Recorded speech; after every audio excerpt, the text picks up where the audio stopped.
blood rush through my veins. You know, somewhere in the distance the sun's coming up.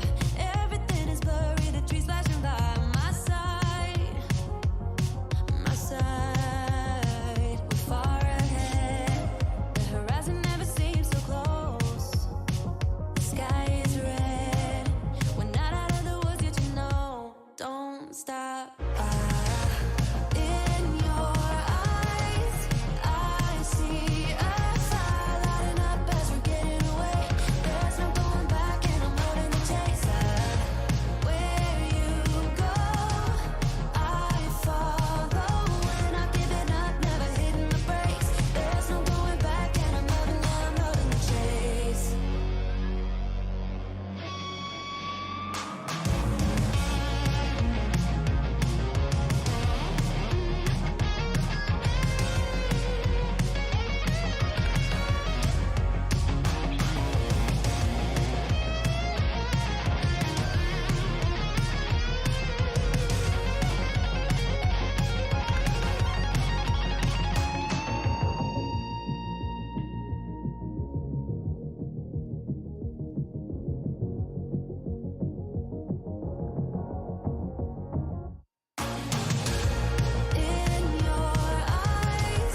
I've seen it before.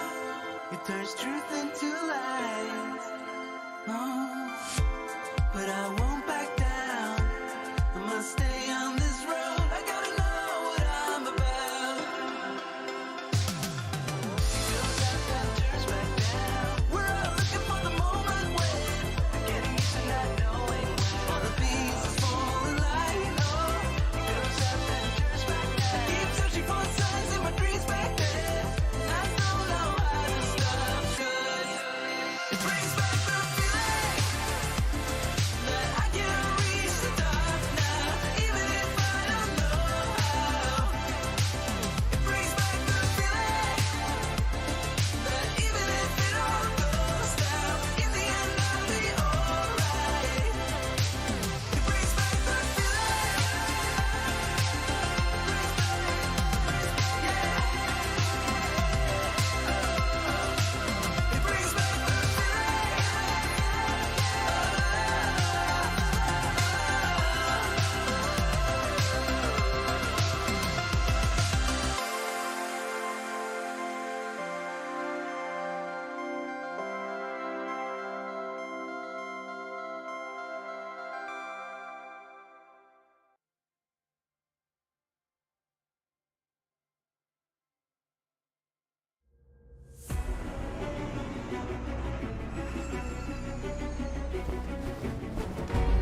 Good afternoon and good evening, everybody, wherever you might be watching in the world, and welcome to the second round of the Motorsport Australia Simagic GT3 Cup, hosted by Octane Online Racing. For anyone who's tuning in for the first time, welcome. For those who are here for round one, welcome back. As you know, this is our first time hosting an official Motorsport Australia esports series. It's very exciting, and tonight we are in for two 30-minute races at Hungaroring. One mandatory stop in each. It's going to be two races of explosive action twice over across the night. My name is Samwise Holmes, and joining me in the booth for this second round of racing in the GT3 Cup is real-life racer turned sim racer Justin Tate, and then the ever-fast, well-esteemed, and epically quick sim racer himself, JP Sonicus. And directing everything you see tonight is the man behind the magic. Of course, it's Neil Alexander from OOR himself. He is in the background operating everything that you see. Justin, JP, how are you guys? I'm great. Thank you. You are very, very welcome. What an exciting night. I am keen for some good action. JP, why are you not on the track? Family, I think is the correct answer, but I'm also just happy to not have to compete with the incredibly fast drivers we do have on track. And I enjoy just watching them go zoom around such an amazing track as Hungaroring. That is a very, very good excuse, and probably the only excuse that we would have accepted to not see you out on the track. But there are some absolutely explosively fast drivers out there. Did you catch the action last week? I definitely did watch all of it, and it was some fantastic racing, and a couple of the sort of big names had their issues, so we'll be hoping for them to have a better round and maybe get some stronger results than they were able to manage in round one. Absolutely. And Justin, can you give us a bit of an idea of what we're going to expect today? What's the format of today's race? So we're going to be doing 30-minute races with one pit stop, which is a bit different for us here at OR. Everyone this week, their sprints with 30-minute races with no pit stops, but it's going to be almost two back-to-back qualifying runs, really. So we're going to see, the first group's going to do two races, and then the second group's going to do two races of 30 minutes with That's a great. pit stop. With a And pit stop. 15-minute qualifying. Yes, and 15-minute qualifying as well. 12-minute qualifying, was it? 12. It's- It is. We'll find out in 2 minutes. Yeah, It is a 12-minute qualifying Qualifying, yeah. for each race. One mandatory stop in each. Now, one mandatory stop in 30 minutes. That opens up. It basically means it's going to be an epic sprint race. I don't know if you remember back. I think it was up until about season 6 or 7. We used to have 30-minute races for the regular sprint series, which had a mandatory stop in it. Were you guys racing back around that time? I I- was not. I started in season 7, I think. Well, there No, you it's go. not either. Must have been pre-season 7. I remember anyone who thought they had a run, but they were further back in the pack, dive into the pits first lap, because back then you basically saw no tire wear whatsoever. So it was basically just dive into the pits if you needed to not get caught up in the pack, and see if you could sort of, get your way past whilst in the clear air. It's possibly a strategy you might see people taking today. Yeah, I can see that really working. This track is pretty heavy on tires. I mean, we did the races last night, and after about 20 minutes, you already started to see a noticeable difference. So you don't really want to do that pit stop too early. But if you maybe qualify out of position or maybe have a small incident on lap 1, it may be a strategy to get some clear air and potentially gain some time while not fighting in the traffic. Well, I know in Formula One, they say that this track is really hard to overtake on, and basically turn 1 and sort of turn 2 are the only real spots to do an overtake. What do you think, Justin? Is it the same for GT3 cars? Probably a couple more spots open up, just because we're not as dependent on the downforce in this category. But yeah, probably the third last corner is an extra spot that can be passed on. It really depends.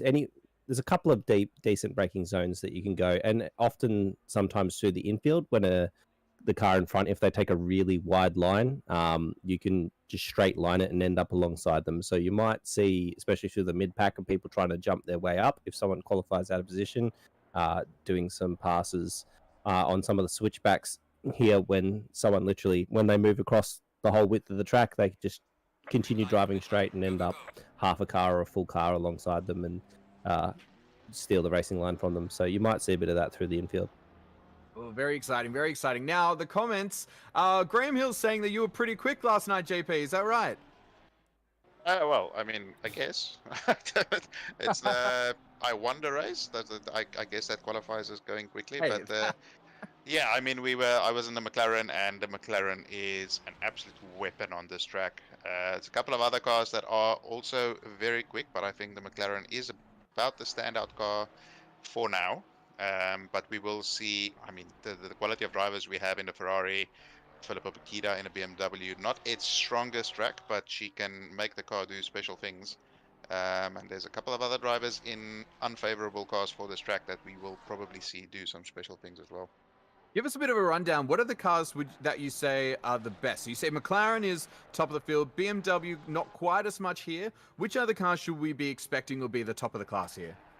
So, before the very latest update, which was fairly recent, there were 4 cars that were able to do 41s in like prime hot lap conditions, and that was the McLaren, the Lamborghini, the Audi, and the Porsche.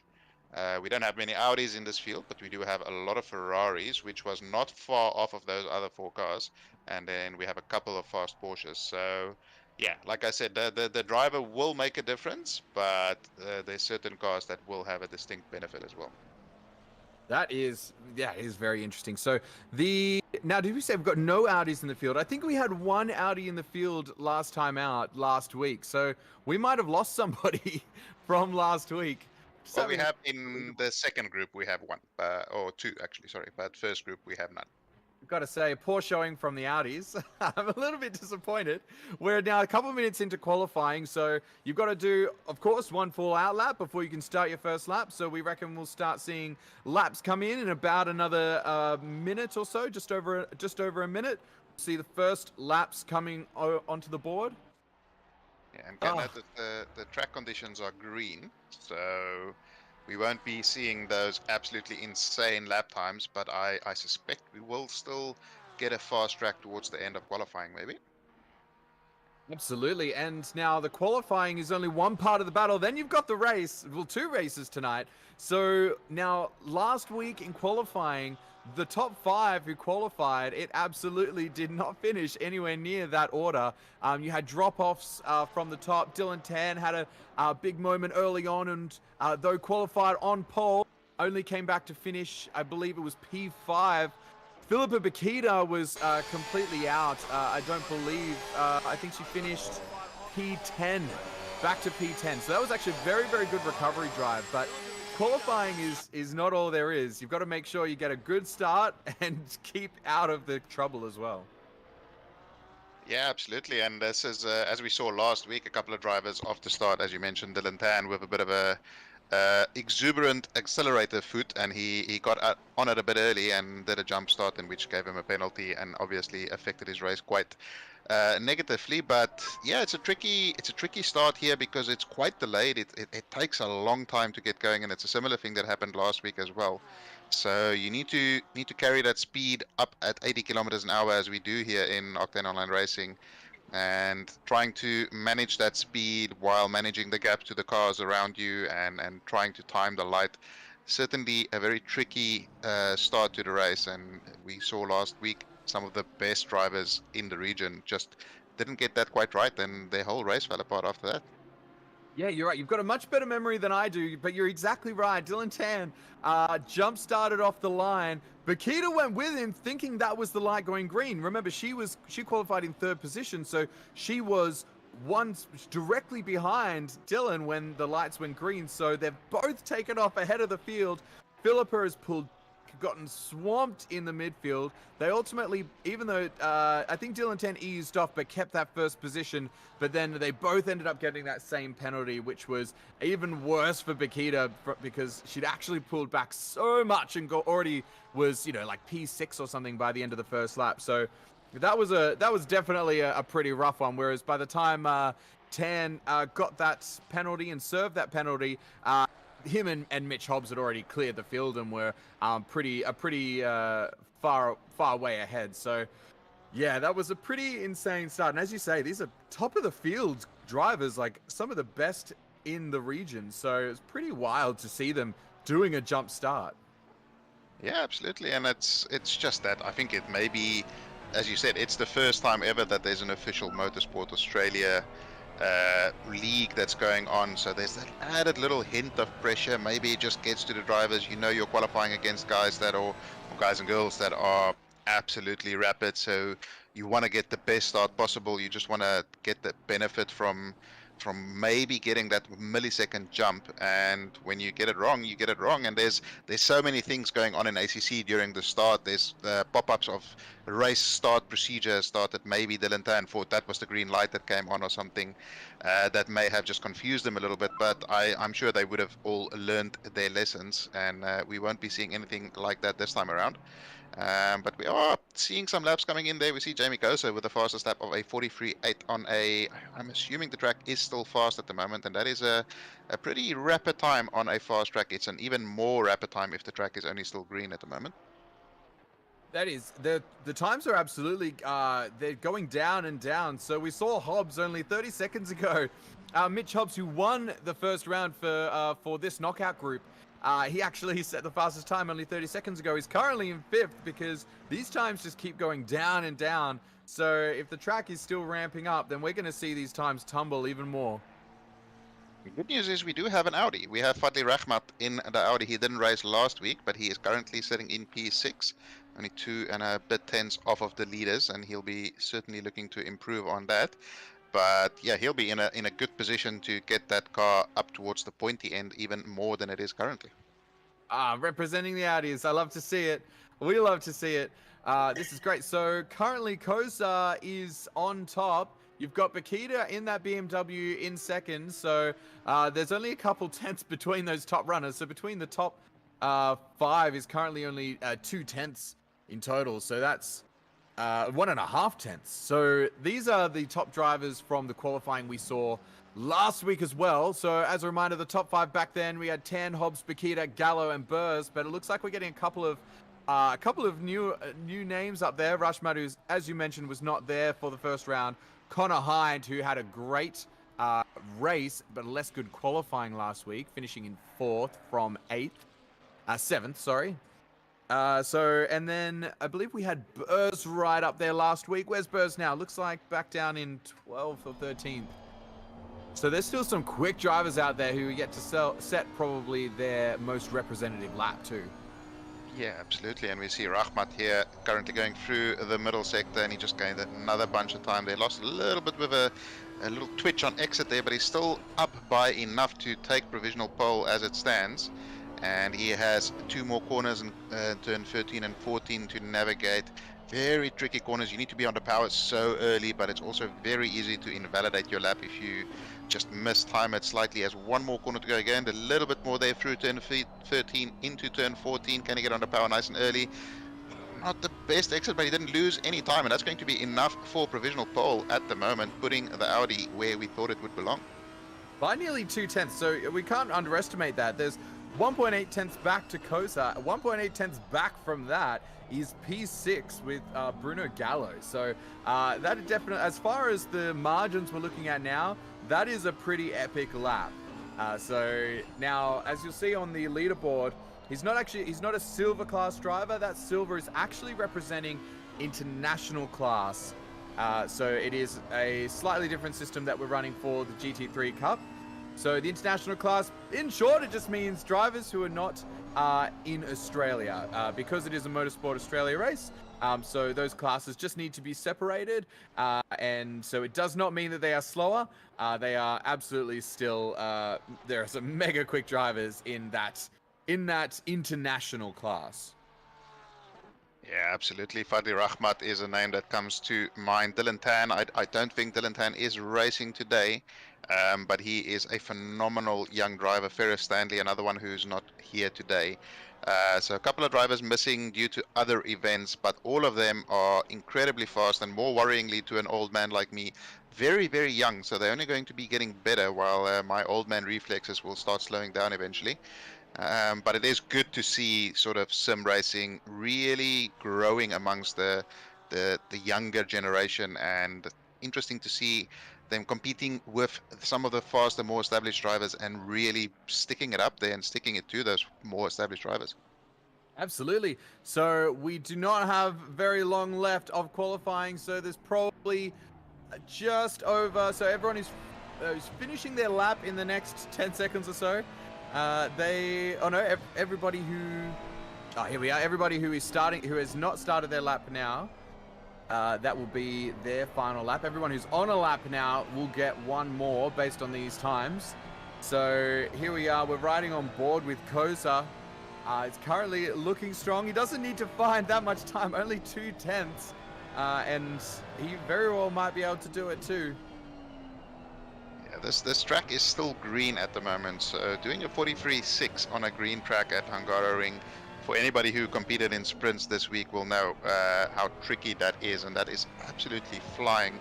Ferrari looking very good through the chicane here. Kosa may get enough if he can get a proper second sector together here. He's up by enough at the moment, just needs to maintain that momentum through the last few corners, and he can go back into provisional pole, but there's still so many drivers behind and ahead of him that are still on laps and could potentially improve. So I reckon that the top 10 is going to do a big old shuffle in this last minute or so that we have left in qualifying. Absolutely. So 2/10 up at the moment as he's got 2 corners left to go. There's only 2/10 between him and pole position, so this is mighty, mighty close. As he comes into the final bend, he's looking very, very strong right now. Around the final bend, he's getting on the power over the line. What number is it? It is a 43.547. He goes ahead by 1.5 tenths from Connor Hind, but this is not over yet. There are more drivers who are up on their laps. Yeah, that's a phenomenal lap from Kosa there, but we saw Hind had pipped Rahmat there just a little bit before that, and potentially both of those drivers can still improve as well. Bruno Gallo coming around the final corner here is improving by about 2 or so tenths. He goes up into P4, 2.8 tenths below pole position, and Mitch Hobbs here coming into the final couple of corners. He's going to need to find a lot in this final corner if he wants to trouble that top 3 there, but he will be improving significantly.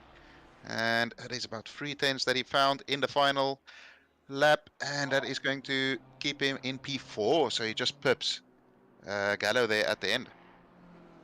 Incredible finale here. We're still seeing some more drivers who are up on their times. This is Bakita right now, so still on a flying lap.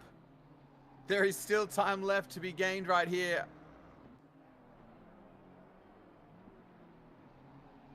Yeah, 1.5 tenths. What can we find more? she has one more corner to do. She has time in the pocket. Can she get a good exit out of the final corner here and move up into that top 5 position? She should be able to do that. It's a little bit pixelated. I can't exactly see. She goes P2 right at the end there. That is an excellent, excellent final lap.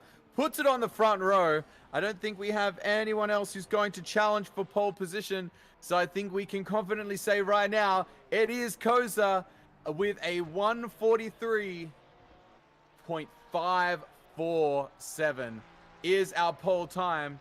Exactly 1/10 in front of Philippa Bakita. And that is our pole position time right there.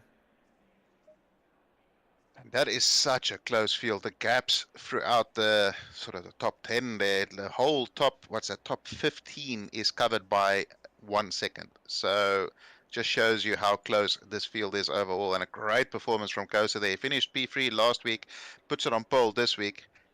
His biggest problem at this stage is going to be the Ferrari's launch versus a BMW. BMW is quite a lot better off the line, so he will be very defensive coming into turn 1 on that first lap. G'day guys, just want to jump in quickly. We're going to have a quick server restart. There's just something missing for the race, so we won't be too long and we'll be back resume racing shortly. Excellent. All right. A server restart is on the cards. So we're going to look at this lovely preview screen in the meantime. Oh, that is a I wanna preview. add- Sorry. Can yeah, I go add? ahead. Yeah, that top 10, that is, we were talking about how tight it was night, last week, sorry, and this week it's even closer. Like 6.8 tenths was uh, was 10th place. You know, like that's crazy. We that's just so tight. It's amazing how close all these drivers are in totally different cars with totally different setups. It's amazing that the field can be that close on a pretty difficult track too. That's pretty easy to invalidate on and things like that. It's just it's going to be a really cool race. Especially given the tricky conditions during qualifying as well, running on a green track. As you said, with the limits being as strict as they are here, it's so easy on a green track just to get that little bit of a slide on and then invalidate what could have been a potential pole lap or something. And everybody did a good job to get those competitive laps in. And as you said, 0.6 seconds or 0.6 tenths. I can speak English, I promise. Between the top 10 there is just so incredibly close. Just shows the talent throughout the whole field here. But while we're looking at this preview screen, can we get your thoughts on Hungaroring as a racetrack? I'm a fan of Hungaroring. I wasn't previously. I'm not entirely sure why, but I always had a bit of skepticism towards it.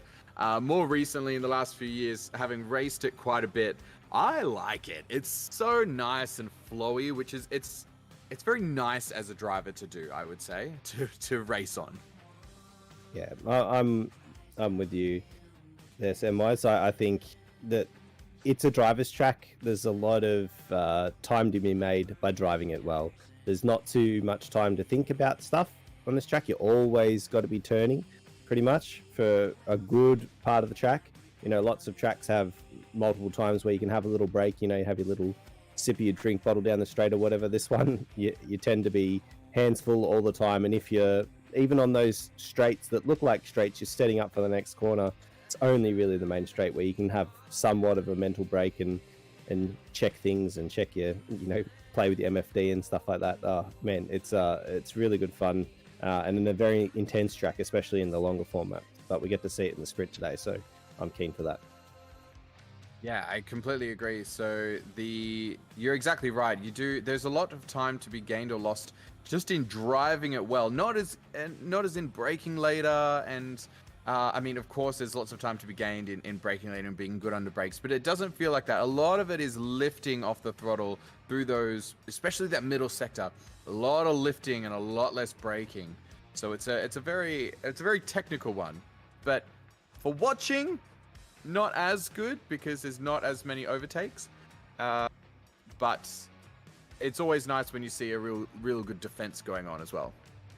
Yeah, it's certainly a very tricky track to overtake, and I mean we saw it last night as well in some of the races or the last two nights, where drivers who were objectively not as fast as the driver behind, but if you get a good run out of the final corner, that's pretty much your overtaking opportunities gone for the rest of the lap, and you need to try and set up through that final corner. But this middle sector is just honestly one of my favorite sectors in the whole game. It's just such a nice flow.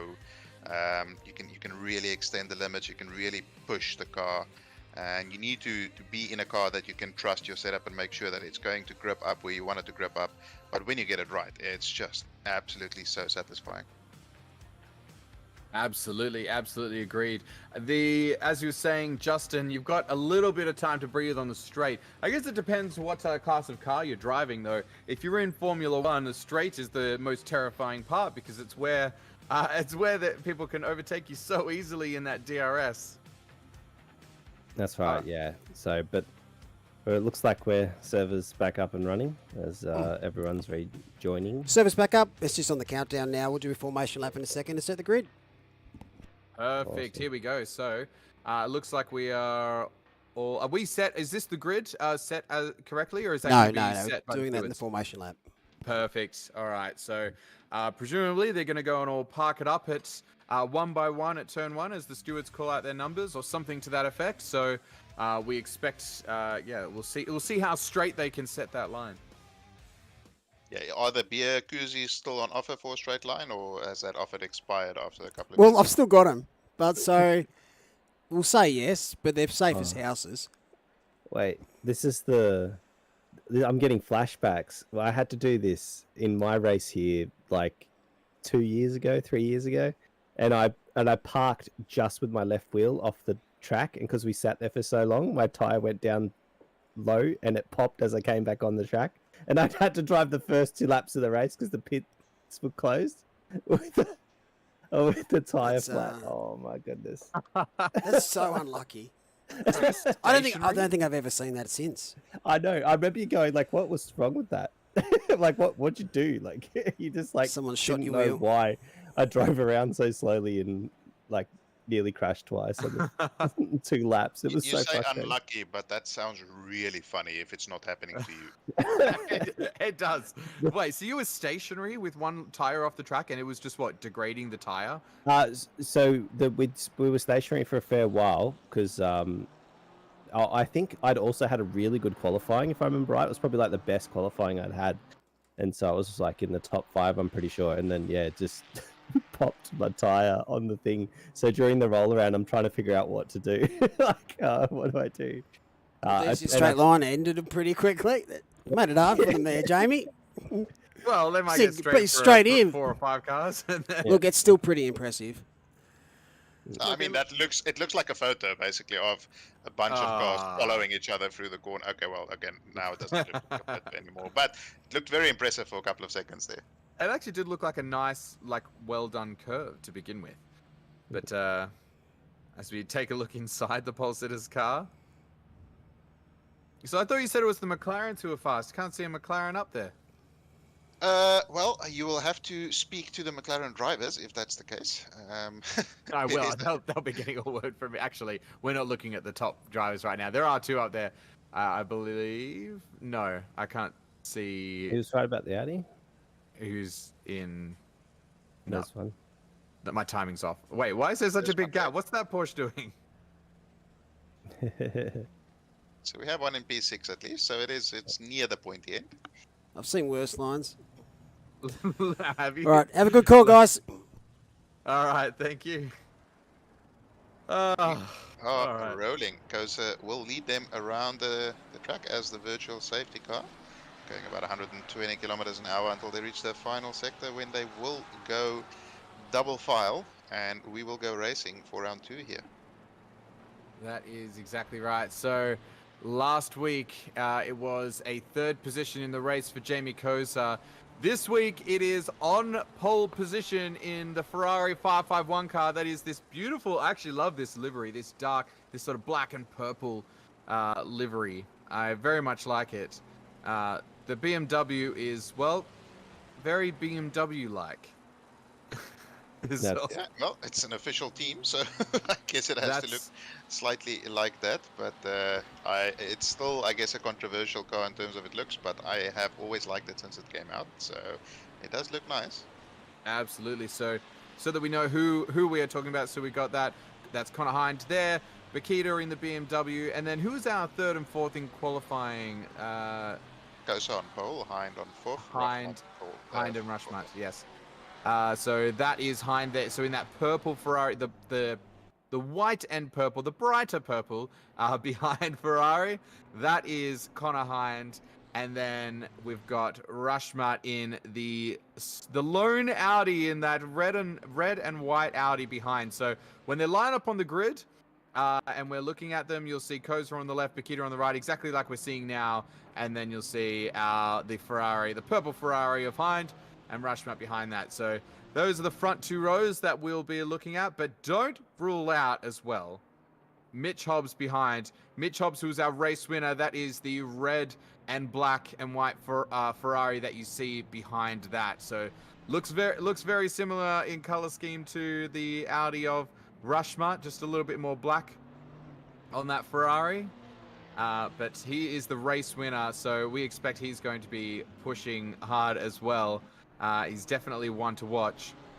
The times were very, very close, so this is going to be wild. Look how close P3 is up against P1 right now. They are bumper to bumper. And they're coming up to line. Are you ready? Because it is almost time to start round 2 of the GT3 Cup. They're away. Look how close P3 is on P1. That is Koza holding the inside line there because Connor Hine wants to go up that inside. Bakita might just get a run around the outside. That's Mitch Hobbs up into 3rd position currently. It is currently Bakita on the inside for turn 2. From Koza, Bakita is going to lead us into turn 2. Mitch Hobbs is going to want a piece of that action. He wants to get into turn 2 as well. As we've got unfortunately going wide is Hind around the outside there is. That is Mitch Hobbs around the outside into 2nd position in the Ferrari. Bakita leads them away. Looks like 3 wide, just a little bit back. A bit of touching, a little bit of collision. We've got a Porsche just bumping and bumping with that Ferrari. That's Bruno Gallo right there. He did excellent, finished P2 last week. Now that Ferrari is just trying to regain itself, not lose again to the BMW behind. But that is an absolutely great start from Bakita, who manages to snag P1. But what about Mitch Hobbs, guys? Up into P2 off the line. Yeah, fantastic start by Hobbsy there. Not to mention Ashton Reynolds as well from P6 up into P4 in a McLaren. But I think the biggest loser there has to be Fadli Rahmat dropping all the way down to P11. I'm not sure if he maybe started in a wrong gear, but that was not the start he was looking for. So far, so clean. No safety cars around, but I'm sure at some point we'll get another look at that opening, and we'll see what happened to Rashmat, because he had a very, very good qualifying, and unfortunately he's just dropped down the field. So what was he at the start? Was that P3 or 4? 4. 4. P4 off the start. That is really disappointing to see as Rashmat goes into the pits. He wants to do exactly what we said. Great idea. He wants to get into some clean air so that he can run without anyone in front of him. Because, well, he just proved he's faster than 10 cars ahead of him, right? Yeah, absolutely. It's what we were discussing. It's the strategy call you have to make. He doesn't want to run amongst those cars that he knows or thinks is slower than him. So get some clean air running, get some clean laps in, and hopefully perform a major undercut. But yeah, fantastic start from Pip there. As we mentioned before, just the acceleration of the BMW versus that Ferrari. She was able to get alongside fully into turn 1, which gave her that inside line into turn 2, and she was able to get the move done. I think Connor Hind had a part to play in that for Bakita. Connor Hind was just sticking it right on the bumper of Koza, which meant Koza could do nothing but stick it right on the inside, so there was absolutely no gap where Hind could go into. And that meant that Pip had a full run around the outside. So at that point, she probably could have even run a little bit wider, but I think she was just protecting that position a little too. But it almost seemed easy from that point, because Koza was so pinned to the inside, which is definitely not the fastest line around there. No, absolutely not. Pip just placing her car perfectly. That was really what it was. That was experience there in knowing where to place the car. And if there was a little bump, which there was a little tiny one, it wasn't going to send her off or anything like that. It's really important to have your car in exactly the right angles at the right time. So again, if first corner bumps happen, which they quite often do, you don't get sent into the stratosphere with it, or it doesn't end your race. So yeah, she just played it perfectly there. That's another couple of cars into the pits. I think that you'll find that those who are finding themselves stuck in any way behind another car are going to want to jump into the pits. Now, we're going to a replay off the start first. So let's have a look at Rashmat, who's there on the right in the red and white Audi, as we take a look at the rest of the action. So JP, just take us through what we're seeing. Yeah, I'm pretty sure he started in the wrong gear there. He just did not accelerate at all. But everybody ahead of him got a great start, and those behind him as well. And you can see him just get absolutely swallowed up by the field there. Bakita, as Tatey was saying, placed the car beautifully. Nowhere for Coast to go. Doesn't give him any room that he is not entitled to. And she was right where she needed to be coming into turn 2. Hobbsy putting his car right behind Bakita as close as he could be. Kosa nowhere to go. The wide line is the only line he's going to get. And then side by side through turn 3, always tricky. And Hobbsy showing the testicular fortitude to go around the outside of Kosa there and get into P2. Look, it doesn't always work out pretty coming into turn, I think that's turn 3 like that. It's always tricky. I mean, that was Kosa. If Kosa had floored it through there, being up on the inside technically on Hobbs, I think it was right. It was definitely right for him to go side by side. But Yeah, you're definitely brave for Hobbs to hope that your competitor is not going to just floor it around that corner. Because if they had, they definitely would have touched, and it definitely would not have ended well for Mitch Hobbs. So very, very brave. I like the testicular fortitude is exactly right. So you've definitely got it right there. As Bakita goes fastest with a 42.9. Is that faster than we saw in quali? It is, but we do have an optimum track at least, so That makes sense. certainly helps. And minimal fuel probably as well. Everybody's probably running 15 minutes of fuel since they can refuel whilst they are getting their tires done. So they're basically on quali fuel right now in order to do half of this race at a time. So this is basically just going to be optimum speed for a full race. Yeah, no, they'll only be running about maximum of 25 liters of fuel to go half race distance. So yeah, as you said, quali fuel, and we should be seeing quali pace. The track conditions are optimum. The conditions are a little bit hot. It's 24 ambient and like a 31 track, so that may affect the lap times ever so slightly, but I'm sure we'll see Bakita and Hobbsy and them dip into the mid 42s as the race progresses as well. Yeah, now we saw that it was a 42.9 flat for Bakita, a 42.99 for Hobbsy, so they're both in the 42.9s. Hobbsy is not letting Bakita go off that easily, so they are definitely the fastest in the field right now. Looking a bit further back, you had Gallo, who's only a 10th behind them for lap time as well, so you've got some quick drivers who are further back.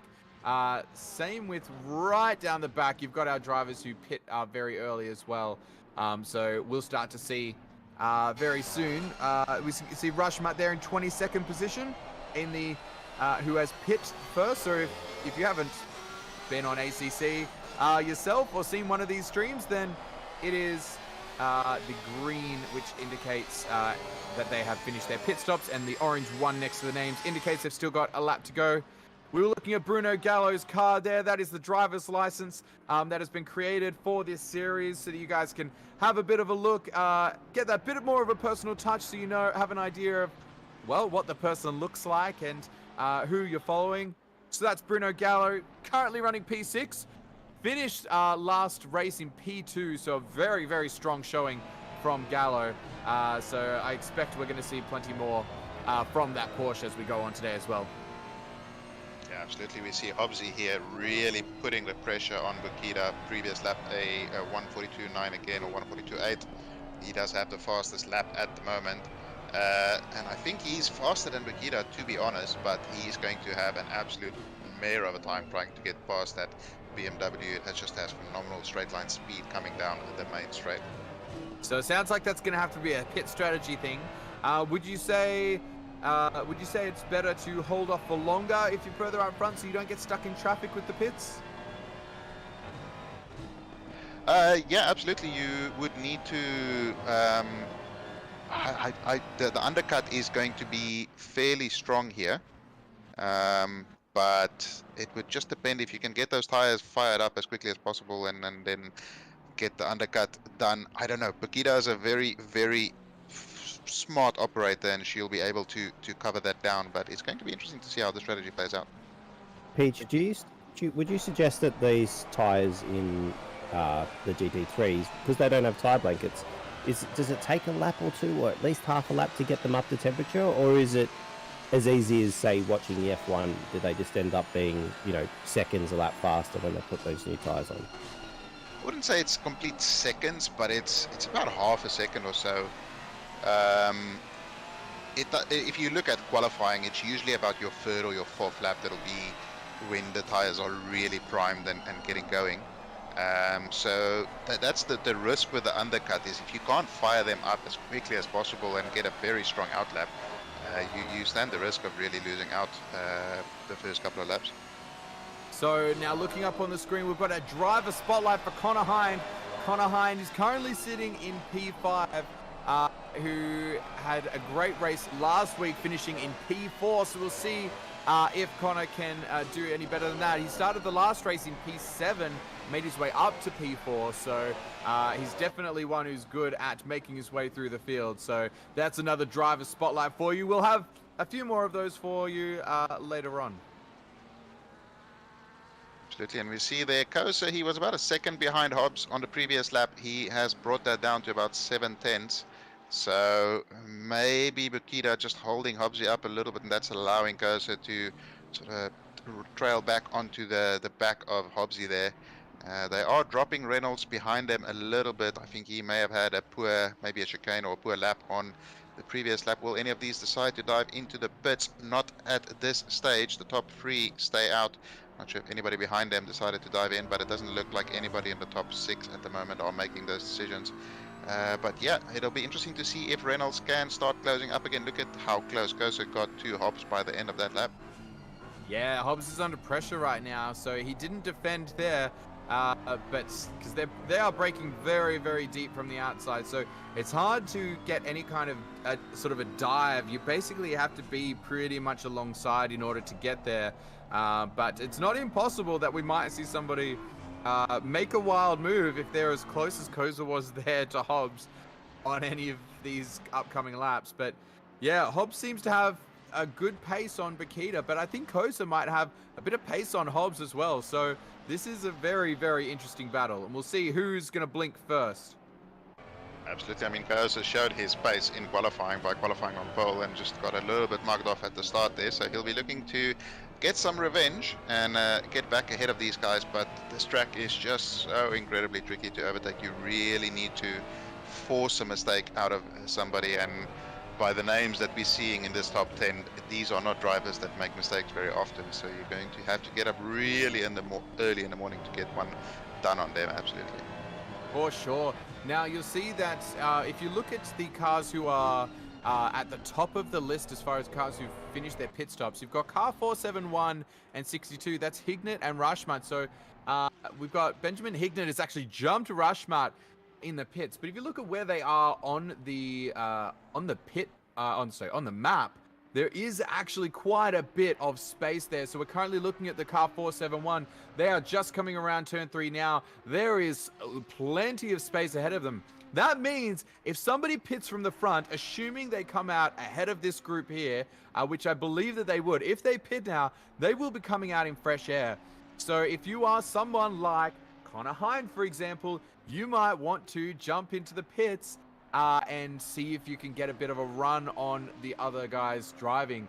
The only deficit to getting in the pits early is you'll be carrying more fuel than the others. So, but if you think you've got the pace, that might be the risk you want to take. Absolutely, but I would like to point out Rachmat pitted from P11. He was well behind Hignett by the time they pitted, and he is very close to him now. So that early pit stop and running in the clean air paid off for him. Hignett was, I think, P6 by the time he did his pit stop. So Rachmat gained some. It'll be interesting to see how much track position he's actually gained once some more of the drivers in that sort of top 6, top 7 start doing their pit stops. But yeah, Hindy could definitely come out in a bunch of clean air here, or I think it would be a great decision for maybe Kosa to try and fire early on that pit stop and get 2 or 3 clean laps as well. Yep, Kosa, as you said before, proved that he is, well, he was fastest in qualifying, so that stands to reason that he might have something to gain on Hobbs and Bukita in front. So Hobbs, who qualified P4, I think it was P5, sorry, P5 for Hobbs, and P2 for Bukita. Now, I've got to say again though, what a start from Hobbs. From P5 to P2 with this group, that's pretty cool. It is phenomenal as we see him dive into pit lane along with Bruno Gallo. And Jack Steele, who was behind Hignett before the pit stops, performed his pit stop and came out just ahead of Hignett there. So, as you can see then, they're almost side by side coming into the chicane. This is not somewhere you want to be side by side, and Steele backs out. He had an absolute nightmare of a sprint round, so he'll be looking to get a good result tonight. And he's going to be under all kinds of pressure from Rachmat. But it showed that he almost performed a little bit of an overcut there on Hignett, but obviously coming out on those cooler tires. Hignett's tires already up to heat, and he just drove straight past him coming out of turn 5 there. That's exactly right. And when you've got these sprint races, my personal take is that it's better to do the overcut. You haven't got a lot to gain with the undercut, only because of those tires. It's not, they don't come in that quickly, especially if your competitors are going to pit 1 lap after you. You really, if you're going to pit early, it's got to be very early. I mean, right now we're halfway through the race. It is the time everyone's going to be diving into the pits. We expect that probably the rest of the field are going to be in within the next 1 to 2 laps, or at least the majority of them will. But if you really want to get, if you want to do a jump through the pits, it's probably an overcut, just because you haven't got much to gain as far as tire wear and fuel. There's not much. In fact, you lose out a little bit to fuel because your competitors who have been running for 15 minutes, all they've got is some tire wear, but they are on the least amount of fuel presumably you can be on because they're right at the edge of their tank, whereas you're now fueled up for the second half of the race. So they're on a lighter fuel load. It won't have been much tire wear in 15 minutes. So, and you've now got the cold tires coming out of the pit. So my personal take is undercut won't work, but I guess we'll find out with Hobbs. Well, yeah, or you can take the Bruno Gallo strategy there and just completely do a much better pit stop than the driver ahead of you. And he came out ahead of Hobbsy after going into pits about a second behind him. So a phenomenal pit stop there from him. And anybody who's ever done a race in ACC where they had to perform a pit stop knows how absolutely finicky the pit stop idea is in this game. It's very, very sensitive to where you park the car and stuff like that, but these guys are coming around the last 2 corners. Gita is currently stationary in the pits. Not sure how far down the line she is, but I think she was first in the service, so she has a very, very short run from her box. They are exiting the final corner. Gita is down after Jax. I think she will be clear, but these guys are going to be arriving at great speed. That is Ashton Reynolds just behind them. Will he get ahead of these two? He's ahead as he comes out of pits, but he is not carrying any speed coming down into turn 1, although he is ahead of Hobbsy. I think Hobbsy had an absolutely terrible pit stop there, and Reynolds has gotten ahead of him as well through this pit stop phase. Yeah, 2.3 seconds was Gallo up on Hobbsy through the pit stops. Bakita was a second back on that as well. So 1 minute 3 seconds of pit stop time for Bakita, 1 minute 4.5 for Hobbs. Then Gallo 1 minute and 2 seconds. That seems to be the fastest so far that we can see. But it absolutely matters how quickly you pull into that box and how quickly it goes up. It makes a big difference. We've just seen now a couple of position changes because of it. Possibly something to do with the extra lap as well. I think has not done Hobbs any favors. So I think that overcut is definitely where it's at, unless you're somebody like Rutschmart who's pit way back at the beginning. You might gain a couple of positions from running for so long out of traffic. But apart from that, I think, yeah, unfortunately, it looks like the undercut has not served anybody in these first 2 rounds so far. No, but we will see whether that overcut works, as we see Kosa currently in the pits. Bukita coming through the final 2 corners as well. Where will he come out? Kosa is moving already. My suspicion is that he'll be in front. That's my bet. He's going to be very, very close. He's almost at the end of the pitch. He is carrying a lot of speed. I think we may see a repeat of Reynolds on Hobbsy. No, he's actually well clear. Will he be able to get the move done into turn 1? She's obviously going to be arriving at great speed on warm tires. He just needs to defend for 1 corner, and he has gotten it done, gotten back into the lead, and that was a great call by Kosa there to stay out an extra lap. Absolutely. So as you mentioned though, Bakita's on warm tires and she knows it. This is the opportunity, a surprise overtake midway through the lap perhaps. It might be the best possible chance for that BMW, although as you've said before, the BMW is mighty quick in a straight line. Whilst it's not the class of the field in the rest of the track, there could be an advantage there in the race. Yeah, she really needs to get something done on this lap, or at least at the end of the start-finish straight at the beginning of the next lap. Otherwise, I think she may run out of opportunities once Kosa gets those tires up to scratch, and he only has 10 minutes of fuel in that car. He is going to be absolutely flying. So she is in a bit of a desperate state here if she wants to get through anytime soon. Yeah, absolutely. So he'll be pushing the tires very, very hard, though. You don't want to do that too much on the out lap. It definitely has a part to play as far as how long that's going to last. But there is, as you said, only 10 minutes left. So it might just be push and push and push.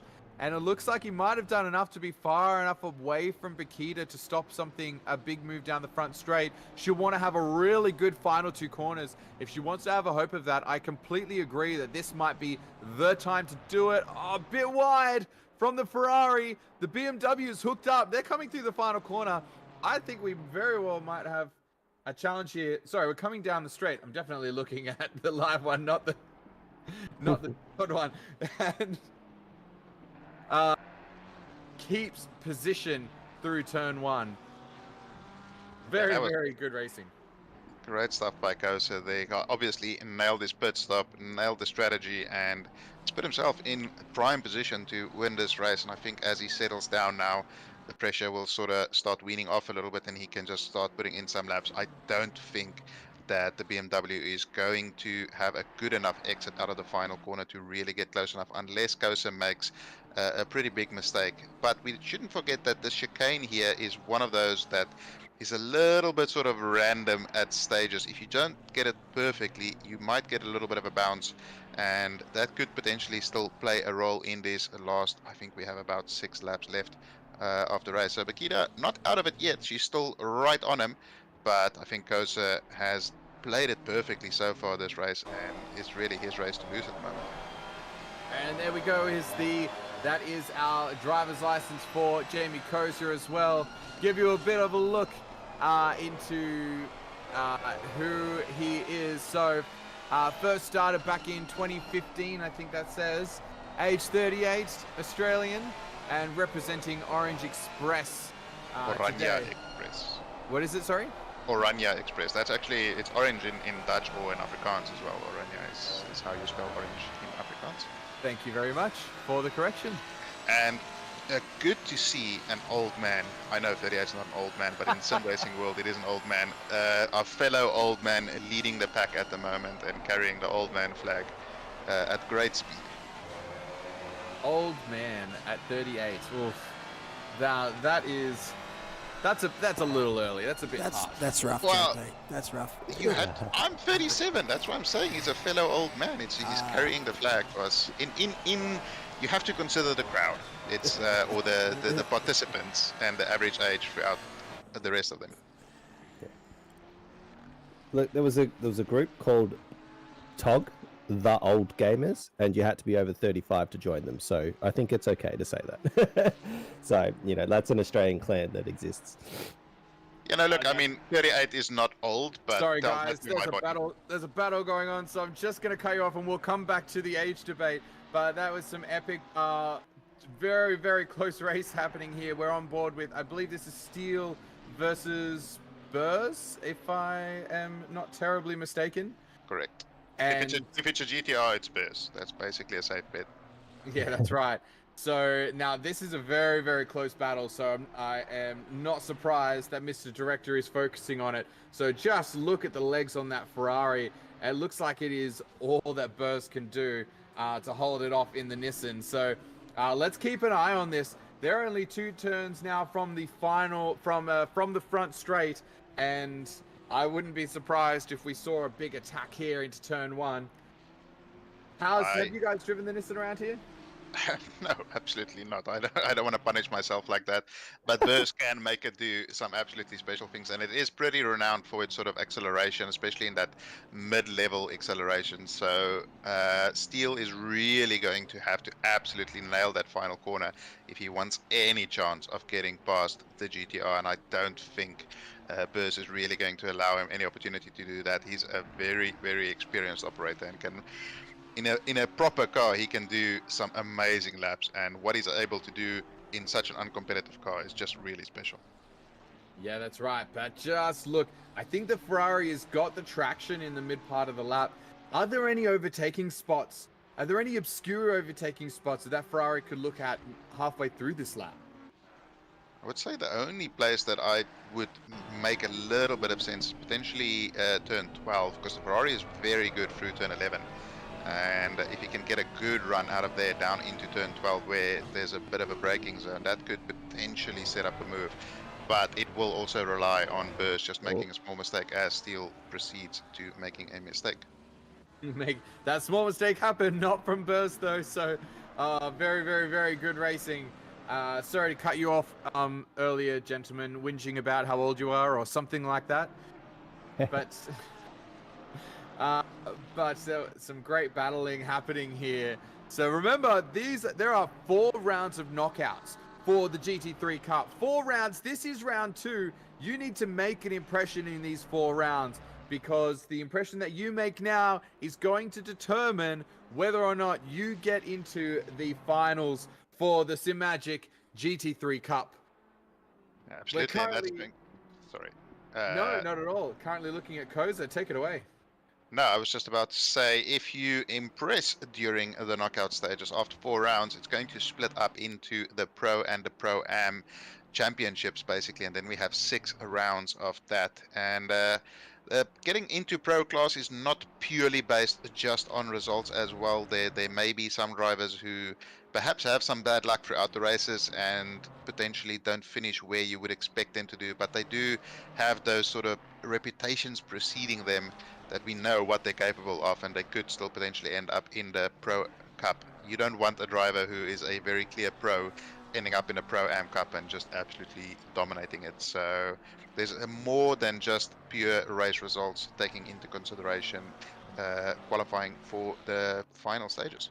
You're exactly right. So even if you have a terrible couple of races, they'll also be looking at the qualifying results. So if you are one of the class of the field in qualifying and you've had some rough luck in races, that is still going to be taken into consideration. So it all counts. So you need to push in qualifying, you need to push in the race, and you need to get the best position you can, which is exactly what Connor Hind is trying to do. Having a look around right now. That's Reynolds. Bruno Gallo, Reynolds. Oh, Reynolds and Gallo. My mistake. I'm looking at the purple tag. So Reynolds right on the back of Gallo right now, literally almost pushing him around the final corner. So this is going to be a drag race down the straight for Ashton Reynolds in the Conan racing car versus, and that is Gallo in the Laundry House Racing.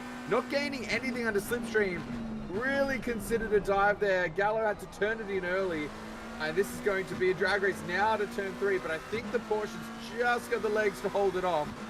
Reynolds is really fighting this one though. Yeah, the McLaren just got an update 2 nights ago that reduced its top speed ever so slightly, not by much, but it was never exactly a huge weapon, especially on a high downforce track. And the Porsche, again, one of those cars. It's a bit of a tricky one to drive, but it does have very, very good acceleration out of slow speed stuff. So really going to be difficult for Reynolds to get a run. Oh, no, Never mind. Okay, well, he doesn't need a run if he just bumps him around, and he does get the position, but there will certainly be a steward's inquiry into that. Hobbsy not quite able to benefit on the track there, but he will certainly benefit if a penalty is served. And I think because we've hardly seen any incidents throughout this race, the stewards will make quick work of that as well.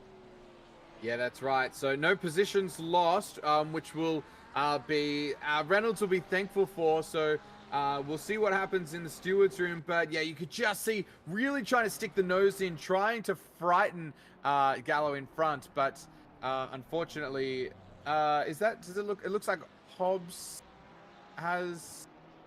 Oh, Reynolds hasn't lost position, but did Gallo lose the positions? Yes, he lost 2 to Hobbs. Gallo did lose the positions. So there'll definitely be a penalty coming for Reynolds. Unfortunately for them, this is going to be the replay of it. So a really good run through there. Bit of a look and nose there, but it looks like it's a bit of an odd one. Very slowly there. He really slowed up a lot on Apex. Yeah, that was a weird one, but unfortunately it is the driver behind's responsibility to keep it safe. But these 2 drivers have started the final lap, and Kosa is doing enough. Bukita not letting him go. She just set the fastest lap on the previous lap with a 42.6. And Glenn Germain just got a 10-second penalty for starting for a jump start. That's a jump start.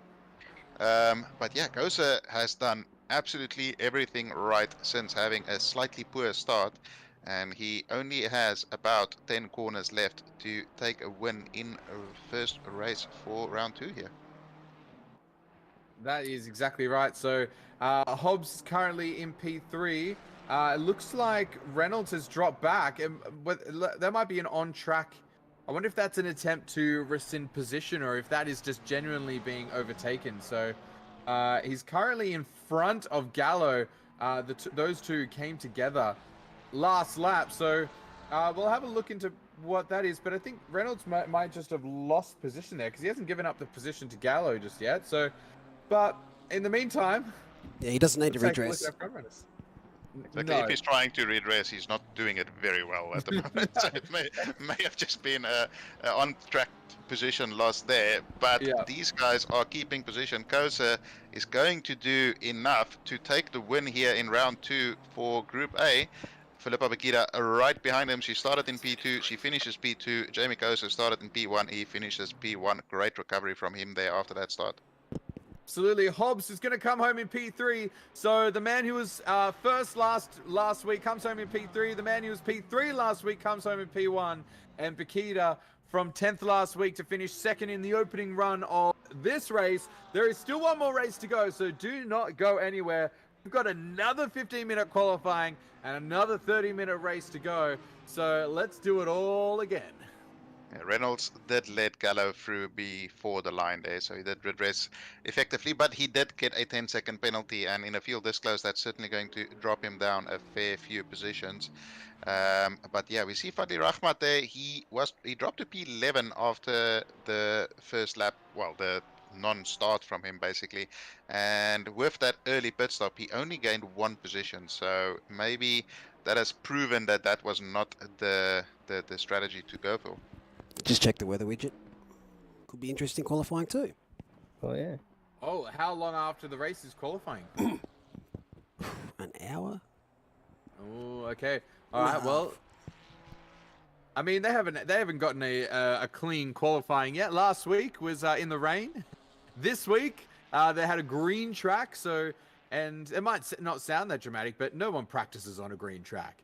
So that would have thrown some people off as well. So we'll see. Will we get a nice clean qualifying? She's Gracie. All right. So it's just finished raining by the looks of it. Yeah, so this is one of those qualifying sessions where whoever manages to get the last lap done has the prime chance for getting pole position, as this track is going to evolve every single lap as the time goes on. Yeah, and this is going to be interesting with no downtime too. So no one gets a reset. You know, like we don't get to think about what just happened. It's just bang, go out, go. You know, no a small tire pressure adjustment. I think there's a few cars still sitting in the pit, so some people are having a mental break or whatever. But it's definitely, you know, this is, as much as it's a sprint race, this is turning into a bit of an enduro with qualifying race, you know, like, so you're going to spend about an hour and a half total driving, and you're going to be driving full flat out 100% as well, because it's not endurance racing. You're not timing yourself, you're not pacing yourself. It's just balls to the wall driving here. Yeah, I and think that's 5 drivers who need to pee because they're all still in the pit. and constantly changing conditions as well. So you need to change your mind on how you approach the track when the conditions are different. Somebody hasn't changed their mind appropriately there, and they took the esports line on the outside there. But Hobbsy obviously had some pressure set ready, because he was out about 30 seconds ahead of anybody else on track. It's just ready, raring to go. So good on him. Well, maybe he realizes that it's probably not going to be very standard for the first couple of laps. Just go out there, give it your best shot, but it's going to get quite a lot faster. Yeah, I don't think we can read anything into about the first 3 or 4 laps that we're going to see from drivers here. It's going to be those last couple of laps once the track goes green or potentially fast. Sometimes it does jump directly to fast, and it's a fairly big field of about 30 cars, so they should clear the track up pretty quickly. But yeah, I reckon about 5 or 6 laps from now it should start going into green or fast, and that's when we will see the appropriate lap times. As we just get confirmation there about Reynolds' penalty. Race control bot a little bit on a delay, but yeah, the penalty was given to him and would have been applied post-race. Didn't see the final results just yet, but we will see that after the next race. as Hobbsy is on a very clean lap so far. Not really looking too tricky. The track has gone green already, so evolution is well and truly happening. And you'll be finding time every single corner as you go through. But you're going to want to do about maybe 3 laps maximum and then jump in, get some fresh tires on, because these tires will start graining fairly quickly. And we get confirmation here of race 1 results. Jamie Kosa does take the win. Filippo Bakida in P2 with the fastest lap as well. Mitch Hobbs, Connor Hind, Bruno Gallo, Benjamin Hignett, Lucas Birch, Jack Steele, Fadli Rahmat, Sean Glover is your top 10. Ashlyn Reynolds dropped all the way down to P11 there with that penalty. All right, this is going to be the first laps that we see. Hobbs, who was first out of the pits, first across the line. This is our benchmark time. It's a 45.3. Now, we saw a lot faster than that in the first qualifying. We saw even faster than that in the race itself. So these times are going to go down, down, down. Prices are down. The track's already gone into fast, so you're right there, Peach. That has very quickly improved. Yeah, the question is, 44.9. will it go optimum? And that is, in a couple of the sessions so far this week, it went to fast or green fairly quickly and then took ages to develop after that. Or will it go up to optimum anytime soon? If it does go to optimum, we may well see some very, very fast laps at the end of this session. But a 44.9 on what was a green track is not hanging about. Well, it's gone from greasy to green to fast. Remember, last qualifying, it didn't even get out of green, did it? Did it even get to fast? I don't know if it did. So I don't think that, no. I think that we very well, considering we've seen it just sort of fly past green straight and into fast, I suspect we absolutely could see optimum at the end of this session just by the timing of those track changes. So these times are going to be going down every lap you see. Rashmart 44.7. I bet there's going to be a couple more changes in the next minute as well as more people cross the line. That will keep going down. Yeah, you can see there Connor Hind finding over a second already on his lap. And he's, well, just over halfway through. So evolution of the track is well and truly improving these times. He's going to maybe get held up a little bit here, catching a driver who is not quite on the same pace. And of course, with the rules we have here, you're not allowed to overtake drivers on a valid lap, and he has lost a bunch of time in the final sector there. But Mitch Hobbs improves to a 43.3 on a fast track. That is pretty impressive, and Connor Hind loses out, and you can see him back out of it. He's going to dive into pits, get some other tires on, but just look at the gaps between Hobbsy and everybody behind him, over a second at the moment. 43.2 is the current times. I think we saw in the first qualifying, I think it was 42.9s, if I remember correctly. It was 44 flat, wasn't it? No, it was quite slow because it was Green think it was track. green track, yeah. 43.6, I think, was pole. If I remember. Yeah, no, that's right. You are right. It was Yeah, 44 43.6. flat. Yeah. And then we had the 40, yeah, that's right. And then we had the 43 nines from a couple of the others. So as we see Rashmart going very, very quick, very well might even put this one on provisional pole. But those times are still going down. I think we've still got a fast track. Yeah, no, I think we will still see quite a big improvement. Not the best final sector from him there. Loses out a little bit to Hobbsy and Kosa ahead. Kosa has dived into the pits to get some fresh rubber on the car there. Jan Tully asking where's the new drivers. They will be on after this next race. Both splits have 2 races. Oh, Stephen Tai takes the alternate scenic route there. That's not the fastest line around there, but you do get a good view of the Marshall Tower. And he returns to pits, and we see Hobbsy, Taufik here actually. Didn't really see him in the first race. He finished in the top 10 last week, so a very, very quick driver as well. Yes, that's right. So every driver seems to be slightly up on their times right now. So those who want to set the absolute fastest lap are probably going to pit sometime in the next minute or so that they get one clean out lap and 2 final flying laps. That would keep your tires in. That would probably be for your most optimum drivers who are absolutely confident with their ability to convert it, is they're going to want to go as late as possible, get the best possible track condition. Look at that, a 43.0 already. Yeah, that's a pretty impressive time from Bakita there, but we expect nothing less from a driver of her caliber here. Hobbsy already up nearly 2 tenths after 3 corners. So lots of time still to find such a good corner turn for uses all of the track there. The limit is that red and white curb, and he was right on the edge there. This is also a very easy corner to invalidate. And then you come down to the chicane, turn 6 and 7. Need to take all of the curb there. He's actually very conservative there. The Ferrari is very capable over there. And then into this beautiful flowing sector here. It's left, it's right. You on the power as hard as you can. You're full throttle through this following left. And then down into turn 11. You want to be carrying as much speed as possible onto the curb, a little bit onto the power, and use all of the track. You can see him there pushing the limits.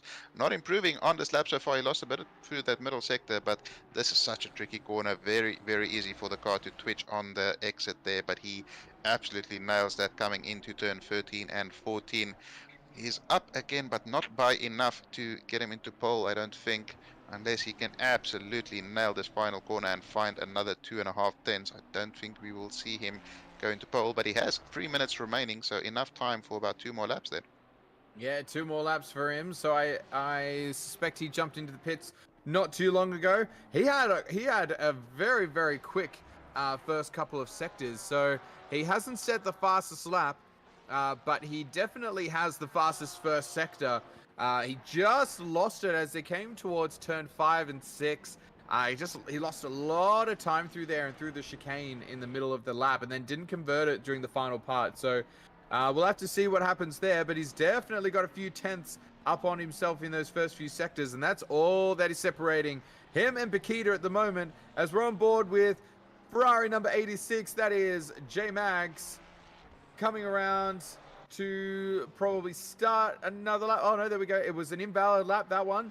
Starting now the flying lap. There will still be 2 laps for that car number 86. And anyone who crosses the line within the next sort of 20 seconds or so is still going to get another 2 laps out of that. So you want to cross the line before it gets to that, 145 or thereabouts, and then you'll get another lap. So Cook absolutely will, and he's probably going to be the last one we'll see over the line.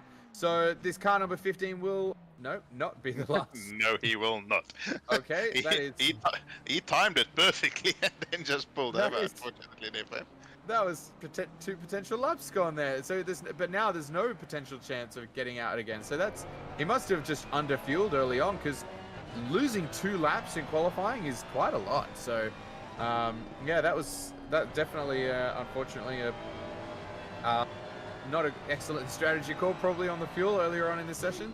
So we're currently on board with Hind, who is 5 tenths up. All he needs is 5 tenths in order to get provisional pole. He's 4.8 behind right now. So lost a bit of time in the second last corner, getting it back as he gets towards the last. If he can hook it up here, he is going to go provisional pole. It is going to be very, very close. Crossing the line. Let's see what happens. He gets it. Fastest Very nice. lap. Very, very, very close with Bakita behind there, and still a bunch of drivers behind, still on laps. Kosa here is improving his 2.5 tenths up as he comes to the chicane. Not sure if he lost. He gained a little bit through the chicane there. 3.5 tenths now. Almost 4 tenths. He needs to find another tenth or so. And then he can get back on pole position where he started race 1. Absolutely. It is the same names all up the top. Reynolds and Tafiq. Tafiq currently in P6. That is a very, very good showing. They are in the pits, so they will not get these final 2 laps. But as we've been saying all along, you want to be out at the end. So all these drivers who have already pit and not getting these final laps, that is very, very disappointing for them as the timer hits 0. So this is it for Koza around the final turn. Let's see what he can do in car number 551. He was on pole last race. Where is he going to put it this race? He is in P1! Oh, look at the gap. What is going on? Thousandths of a second. Wait, Lewis there's Hamilton more. yet again. Here comes more.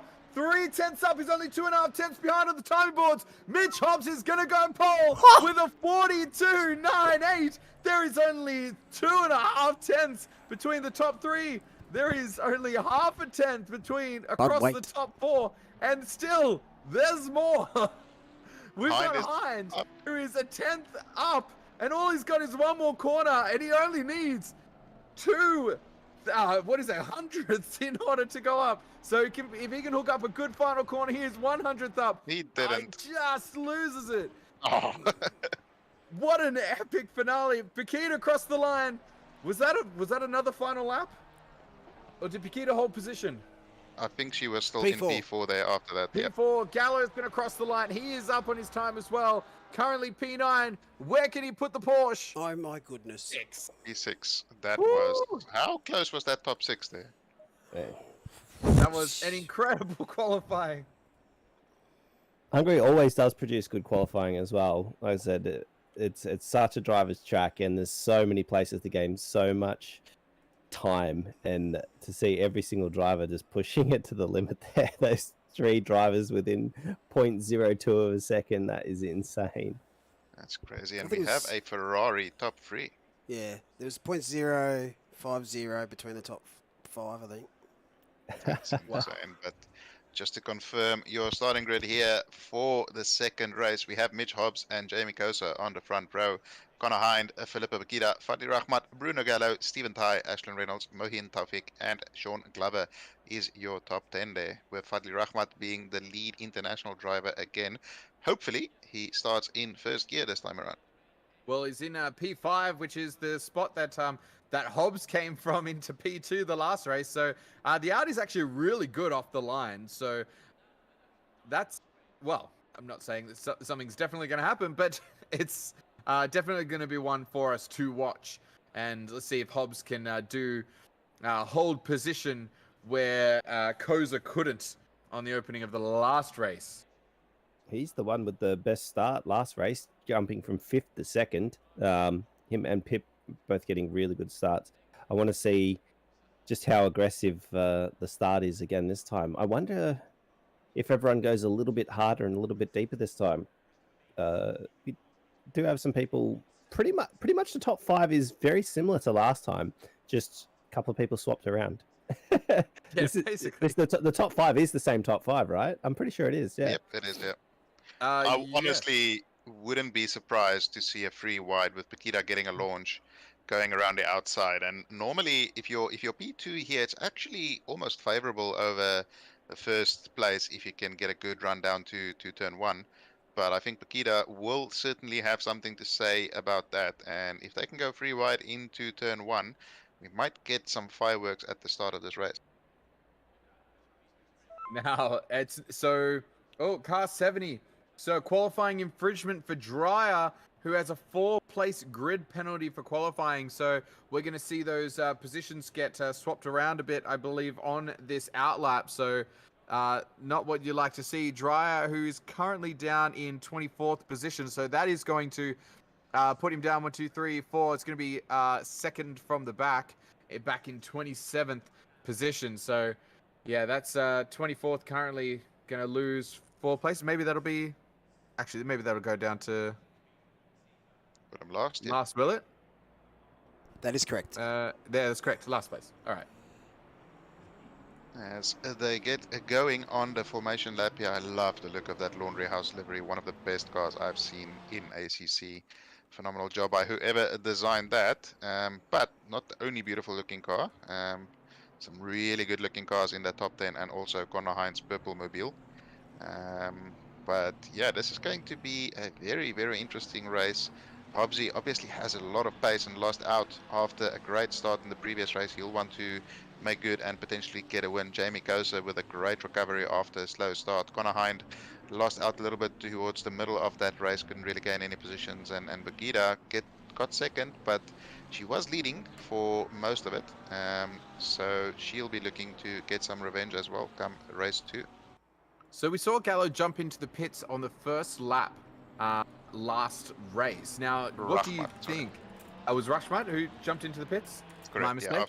Rachmat jumped into the pits on the first lap. Do you think that helped with getting out of traffic? And do you think that helped his finishing position? No, I don't think so. He only net gain throughout all of that was only 1 position after the pit stop. So I really think maybe the extra fuel, just that extra pace, a little bit of extra tire drop off doesn't really benefit you enough. So you really want to stay out a little bit longer. It looked everybody who stayed out an extra lap or so against the cars they were battling with gained position, apart from Gallo, who pitted on the same lap as Hobbsy and was managed to get past. Absolutely. So I think you might see that up front. I reckon, depending on who's up there, I reckon you might see that game of chicken where nobody wants to go first because everybody's gonna want that prime position. Yeah, the thing is, Neil, if you're down to Neil in the pit lane. Sorry, just talking to myself. Excellent. Thanks, Ted. 2 seconds. that contributed about as much as Ted does normally. Yeah. Way yeah, more. I think the detriment that you have from carrying 1 or 2 extra laps of fuel in terms of pace is negligible. So running that little bit longer, up towards about maybe 12 minutes remaining in the race, could be potentially worth it. But I'll take us away for race 2 if you don't mind here. Yeah, go for it, Yes. JP. As Mitch Hobbs leads the field away, he has Jamie Kosa side by side with him. Connor Hind rounds out the top 3 in the Ferraris.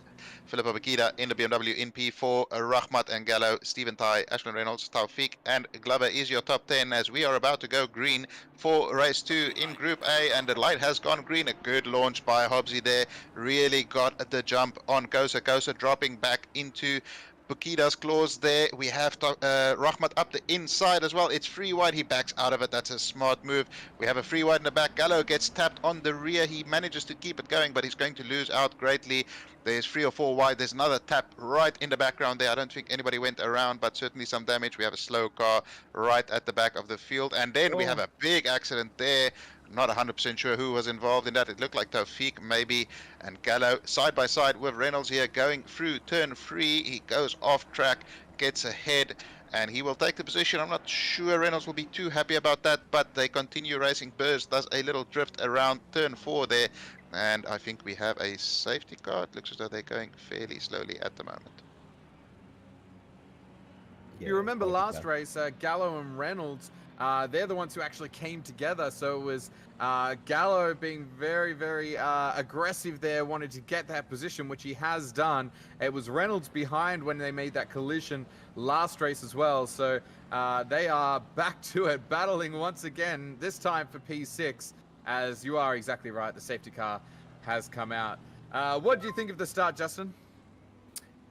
Yeah, it was very, very, very tight at the front. There was 3, 4 wide all the way through the pack. I was a bit worried. We had the Porsche and Ferrari battle that we had in the the Porsche McLaren battle that we had that ended in tears all over again, and it nearly ended in tears again.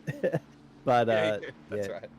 There was a lot of spinning off in the back, so there's probably quite a few cars out of position now, and some people carrying a little bit of damage. I wonder if anyone were doing. Do we have rules about not pitting under safety car and stuff like that, or? Yeah, you can't.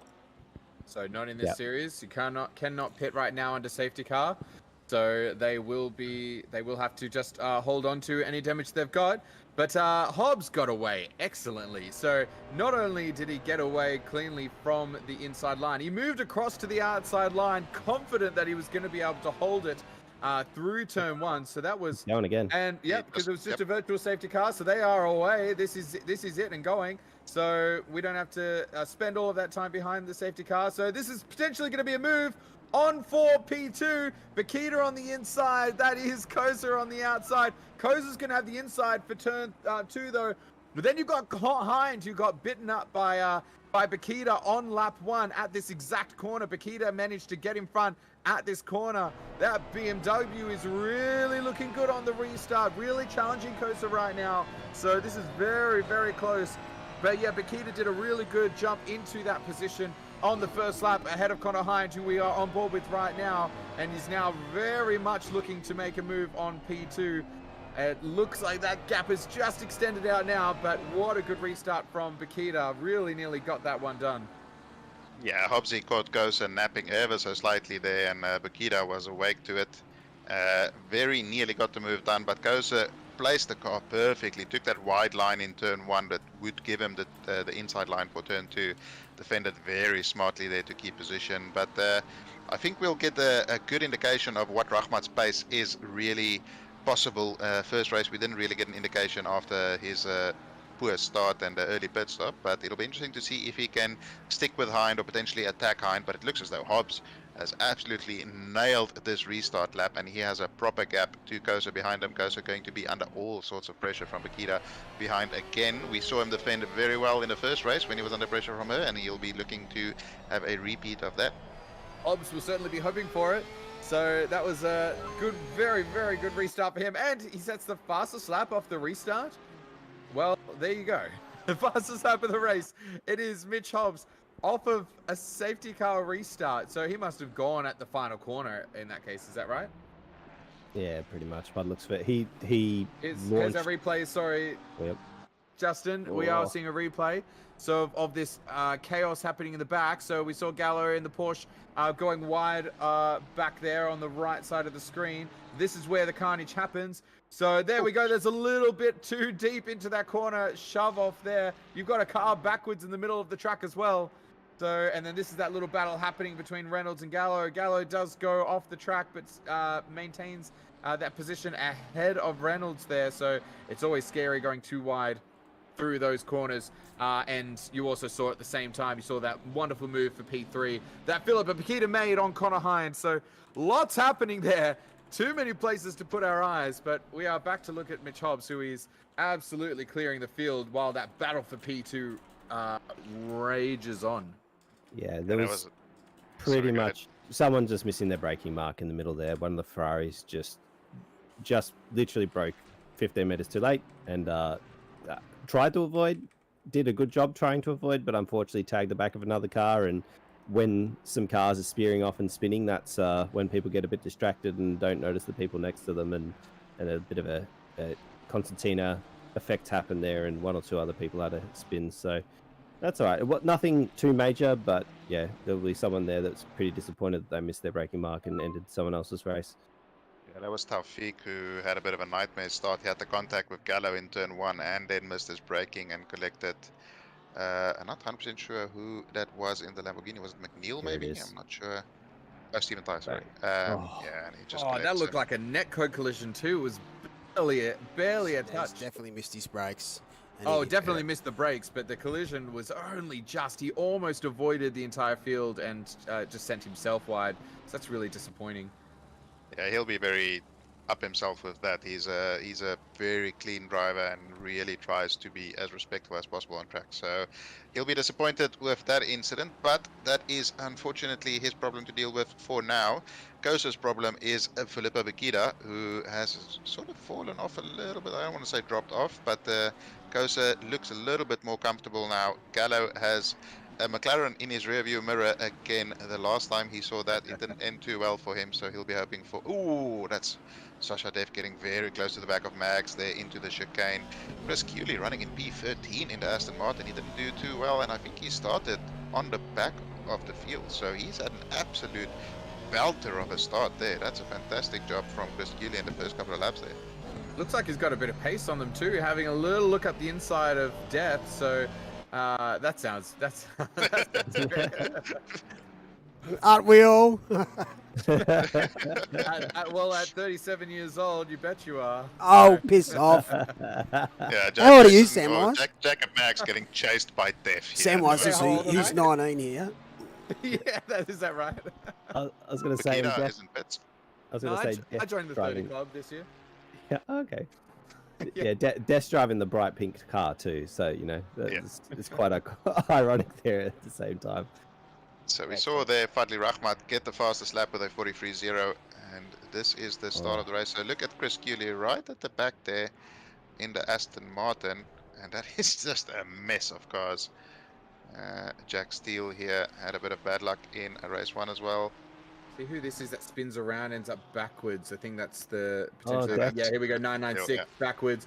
Everyone manages to avoid that car, so that is very good because just getting spun around is one thing, but to be knocked out with a bunch of damage, I mean, your race is over in that case because, as we've said, there's no pitting under safety car here.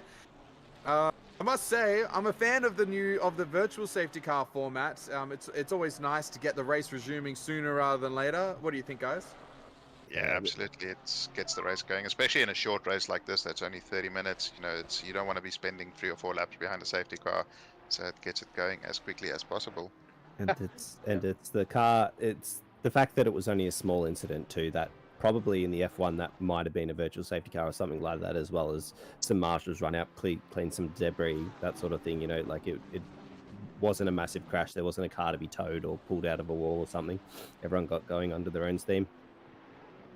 Absolutely, and we see Burrs here putting some pressure on Glover. It's going to be interesting to see how this strategy works out for Bakita and Reynolds. They were the first of the front runners to really bite the bullet and go for that pit stop. We saw in the race one, didn't really work out so well for Ahmad, but maybe they can make it work a little bit better as Kosa dives into the pits.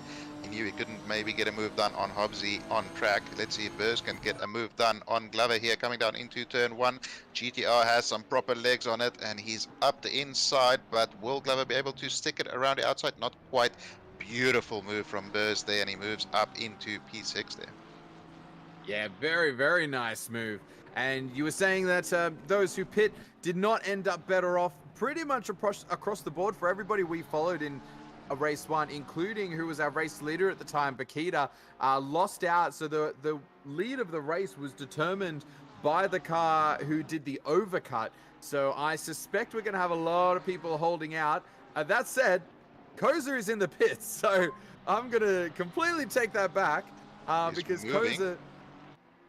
Kosa is in there currently. So we will take a look to see what happens. Here comes Bakita. He is well clear of Bakita. Stays ahead quite Covering comfortably. off Pip there. That's what he's doing. Pip did the early pit stop. Well, Yeah. shows how far behind I am. So Nah, Pip pitted super early to try and get that. What Peach was talking about, when you do an undercut, you sort of want to do 2, 3, 4 laps before the other person. But he's just seen her pit and he said, "Nah, I'm going to pit now," because he's done a fast lap, extended that lead a little bit more, and in that lap that she had cold tires, and then now he's just gonna warm up his tires and maintain the lead. I've just got a little bit of an update, sorry. Chris Cooley started P27. By turn 5, he was 13th. Wow. wow, and currently in P9. That is an epic drive that we are going to have a look at. Of course, there's a bunch of cars who have pit, so we are definitely going to have a look at that. Car number 27, what an excellent run so far. Yeah, he was P13 before all of those sort of pit stops kicked off as well. So for position, he's gained 14 already just through the start of the race. As we get a replay here on board with him. Just look at the mess of cars up ahead. He absolutely sends it up the middle there, but pulls it up behind the Lamborghini. Makes no contact with anybody. Maybe a slide, almost a touch with the Porsche on the outside there, but keeps it clean. That's some AI race stuff. Coming down into turn 2, sends it up the inside of the Ferrari going wide, manages to avoid the dramas ahead of him. Bunch of cars rejoining. Frickin' Moses through the middle and gets a great run on the Merc as well. What a start by Cooley. Yeah. Wow. Yeah. Okay, that was pretty incredible. That was like the racing AI, and you just dive up the middle 2 lanes, and he did it cleanly. Yeah, honestly, that was just a clean start. And then through all of he obviously got very lucky through the accident stuff. All the other cars dove wide or jumped to the inside, and he basically just took a racing line through there and came out the other side clean. Okay, Rahmat is ahead of Kosa on the leaderboard. Is that just taking time? Okay, yes, there we go. taking time. There we go. Never mind. Just kudos things. How's that McDonald's car livery? I'm loving it. That is the correct answer. I'm very grateful. Oh, dear. I apologize for nothing as he dives into pit lane to get some McNuggets. We have Jamie Kosa still ahead of Bakita. Hobbsy yet to react, still behind Hobbs there. And at the moment, nobody has decided to react to Kosa and Bakita. It's going to be interesting to see how that strategy plays out. How long do they decide to keep running? Sasha Dev with a 15-second penalty there. Mohin Taufik with a 15-second penalty. So Cooley has another position in the bag with Dev serving that penalty when they go into pits. And his recovery from the back row is still going well. I love that it says download the My Macca's app today on the back of that car. That's Hobbs, I think, going past a back marker, if I'm not mistaken. So Yeah. yeah, Ricker the back marker. So getting out of the way for the leader of the race. Now I just wanted to ask JP, my Macca's app, that's an Australian thing. Do you know what Macca's is? Do I know what Macca's is? Of course I know Well, what Macca's is, but yeah, you say that like it's a no-brainer. People in the US do not know. They don't use the term Macca's. yeah, but they also use the imperial system, so Yeah. just we They don't also, really they also take it don't know too where seriously. Australia is. They don't know much. Okay. Sorry, Yank But, friends. But yeah, Hindy here dropping back behind Hobbsy by about 1.6 seconds, not really having the pace to keep up with Hobbs at the moment. Kosa not really under any pressure from Bakita, but she's not letting him breathe at all.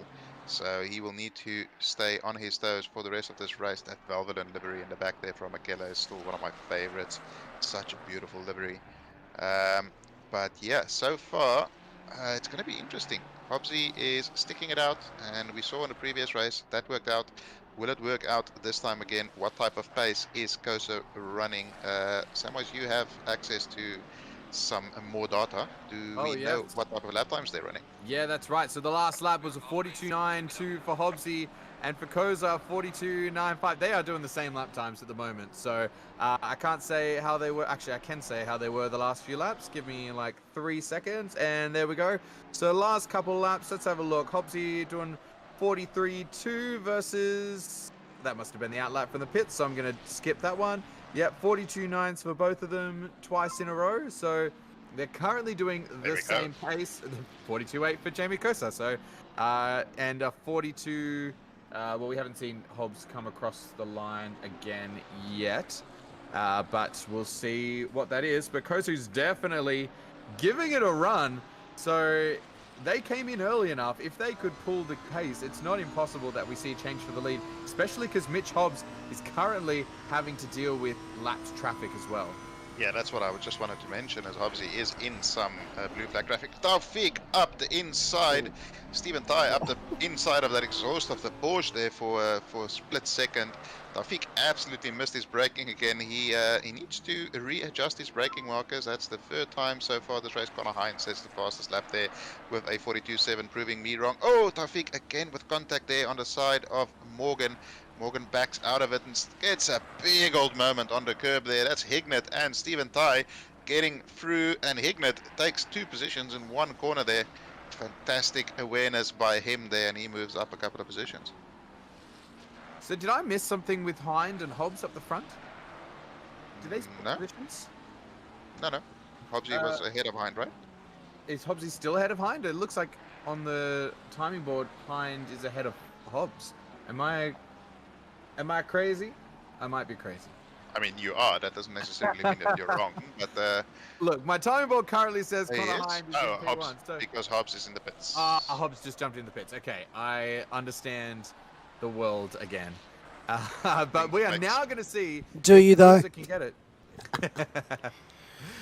So Hobbs definitely had a couple of laps where. Oh, it's he gonna be was- close here. Sorry, Samwise. No, I can see it's very, very close. Hobbs has just got it, but Oh, Kosa is so nice there. yeah, that could've was Wow. that was too friendly from Kosa Kosa there. He set could have the been table. a lot more aggressive there. Mm. Great. But he does have those on-fire tires now, and Hobbsy will need to warm them up first. So if he could potentially get something done, this is going to be his opportunity. I think Hobbsy does have the overall pace, and he's going to be absolutely flying on those fresh tires with the low fuel now.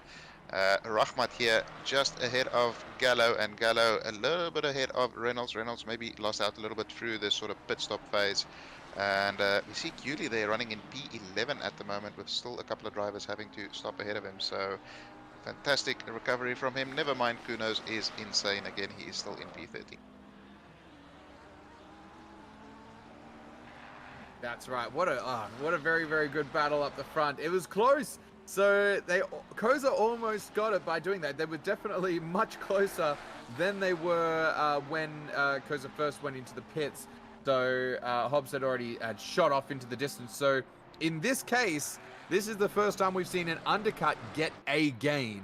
So that's very, very exciting. So if somebody pits early enough, it is possible for them to take over the car they are battling. So Yeah, I think the problem that Kosa will be dealing with towards the end of the race here is those tires will be not as fresh, obviously, as Hobbsy, and Hobbsy low fuel on fresh tires on an optimum track. So I think we will see him sort of slowly pull a gap over Jamie behind him. oh, you're definitely seeing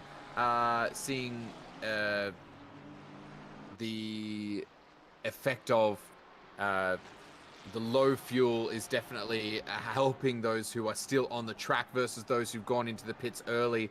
But yeah, as you said, I think there's not going to be as much hope if you do pit that early, like Kosa did. You're really banking on getting track position.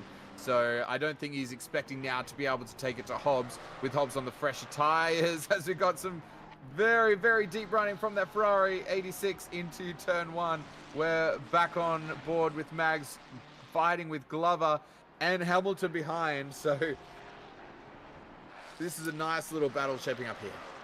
And we've just had a notification that the qualifying is delayed by 10 minutes for the next group, just because we've had a delay with the server at the start of this one. Perfect. Absolutely. And yeah, this is it's weird for me to see somebody like Hamilton and Mags, who are in most sprint races always towards the pointy end, and they're fighting here to get into that top 10 just on pace. It just gives you a real indication of the quality of the field that we're dealing with here.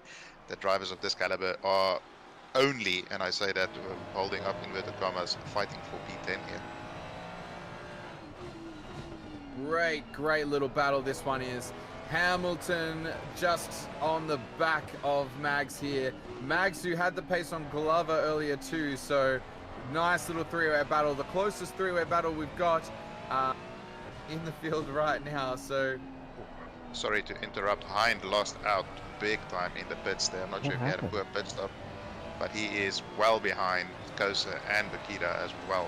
He's in that little battle pack there with Rahmat and them, so he's really lost out big time throughout the pit stops here. Yeah, he was only 1 second behind at the start of this. This battle's getting really intense. So that was, I thought that was about to tee off there. Both cars wobbling around a bit, but looks like they're gonna. Oh no, they're continuing to fight next corner, but that's it. Settling behind is Hamilton. So Connor Hind lost more than 4 seconds in the pits to his rivals. So nearly 5 seconds to Philippa Bakita, who had the fastest pit stop of that top group by a little mile actually. So by about a second on everybody else. So yeah, very wow, some crazy. Gonna go back to what's on track because this is completely wild. They are touching. This is going to be a dive up the inside potentially on that Mercedes. That's nearly 3 wide into the chicane as well. And there was very nearly contact there with Drea on the back of Taufik as well. Taufik, weirdly enough, didn't serve the penalty in the pit stop, so that's a strange one. I'm not sure if he got an additional penalty that we didn't necessarily see. But yeah, this little battle pack there, Warwick, I think, is the proverbial cork in the bottle. Hignett all over him, and right behind him he has to deal with Steven Ty as well. Steven Ty up the inside of Hignett. Hignett hanging it around the outside. Will he be able to keep it there? No. Ty is basically ahead, but Hignett keeps it on the inside. That's going to allow him into turn 13 to stay on the inside. If Ty can keep it there, he has the inside for the final corner. Hignett cuts the nose off. Nice, good, aggressive move there by Benjamin, and he will be looking to get a good run on Warwick out of the final corner and get a move done. I think Warwick is really holding up the drivers behind him at the moment, but defending well. And now Steele is under pressure from Taufik. Taufik is under pressure from Leo Dreyer. Taufik moves it to the inside. He breaks very early there. Leo Dreyer with some amazing evasive reaction there. That was nearly a cascading effect of cars. That was a bunch of cars all having to check up in a row. That was a miracle nobody got hit there at turn 1. Oh no, but they get hit at turn 2, unfortunately. Is that Hignett on Warwick? Unfortunately, the 471 Ferrari and the 82 Mercedes come a cropper, and that is the 82 Mercedes spun around, was doing a great job holding everyone off. That is just devastating. Yeah, I think Warwick was, as I said, he was maybe holding them up a little bit, maybe a bit of frustration there from Hignett. Just tries a desperation move, and unfortunately uh, gets the contact there, and he's going to get a slap on the wrist from the stewards with that incident. But never mind, they keep on driving, and Stephen Ty is still looking for a way past Benjamin Hignett in that yellow Ferrari. Just can't get the move done at the moment. Very, very good battling though overall. Look just behind us, a couple of cars dancing around, fighting each other behind this little pack too. So there's some very, very good racing happening here. A helicopter shot is absolutely right to capture this action. So these cars are all within half a second of each other. So that is an incredible little pack happening here. Yeah, really tight battling all through this pack here, and towards the back it's also tightening up now with a couple of extra drivers trying to join the battle. There we have Slade, Morgan and Warwick, who is the one who lost out after that incident, and Mr. McDonald's here trying to become a part of this battle and gain a couple of positions as we get a replay here of what happened. Hignett gets the run out of turn 1, and he is side by side with Warwick, basically just... and it looks inside. Yeah, I think Warwick sort of half-heartedly defended Hignett with that slightly aggressive move there, and unfortunately for him there was still a Mercedes there by the time he arrived. I wouldn't mind seeing that from the perspective of the Ferrari actually, because it looked like there was a gap on the inside, and Hignett did a jump back to the he did a switch back from the outside to the inside to see if he could surprise the 82 Mercedes. So there we go. There is a 15-second penalty for Hignett. I was wondering whether or not there was any moving under braking, but then also you kind of do move under braking there. It's kind of a trail brake corner, so even if there was a dive to the inside, unfortunately that's how the stewards have posted it.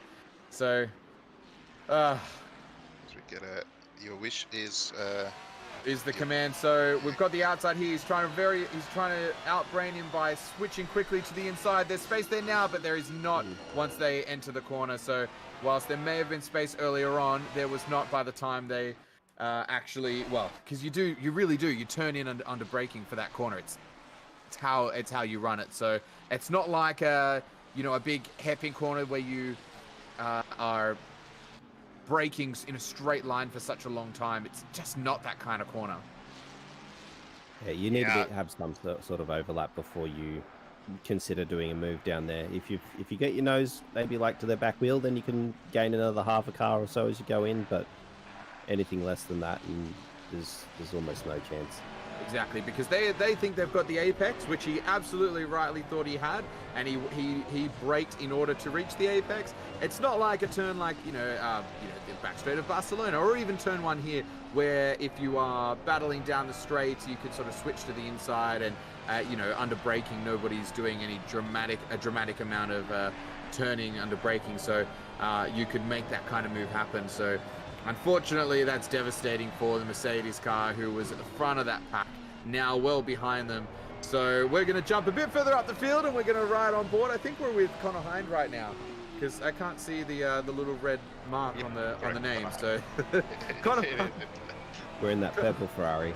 Yeah, that's right. We're in the purple Ferrari with the purple lap, fastest lap of the race. For Connor Hind, chasing down Rushmud in the Audi, who didn't get the best exit, but that Audi is very good on the power.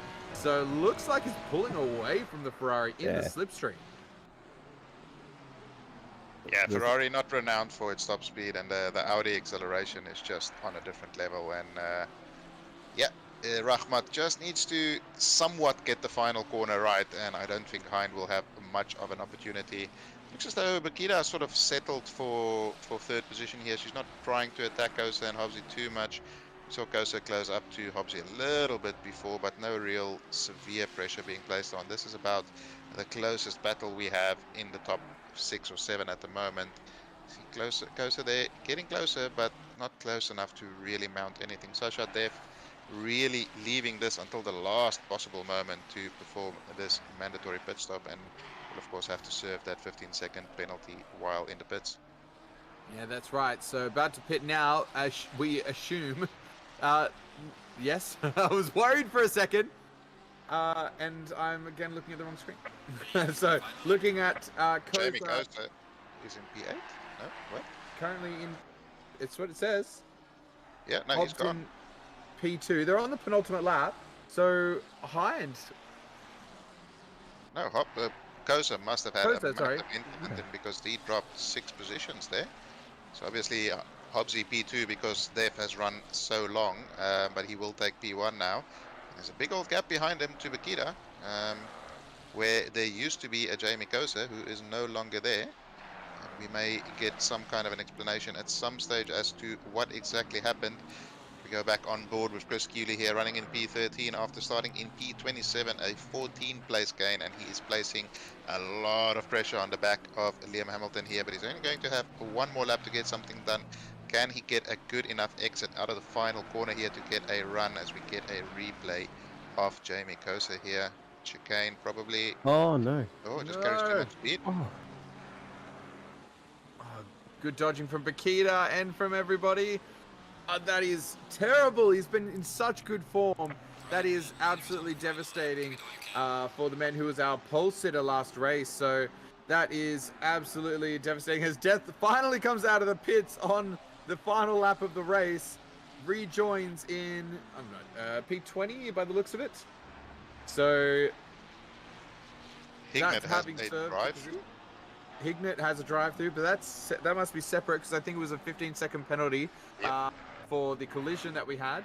We're currently riding on board with Gallo, who is just behind Hind, who is just behind Rushmat. So a little bit too late. This battle's firing up, but Gallo's gained very, very quickly onto the back of this pack.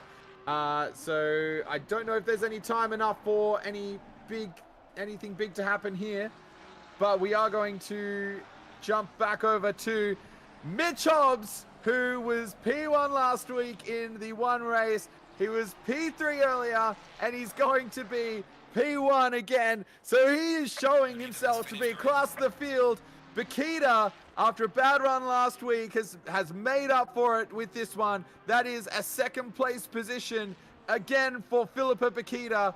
Rashmat comes home in third position with Connor Hind in fourth, Gallo in fifth, Reynolds, Koza, and this is Glover coming around, and Mags. That rounds out the top 10.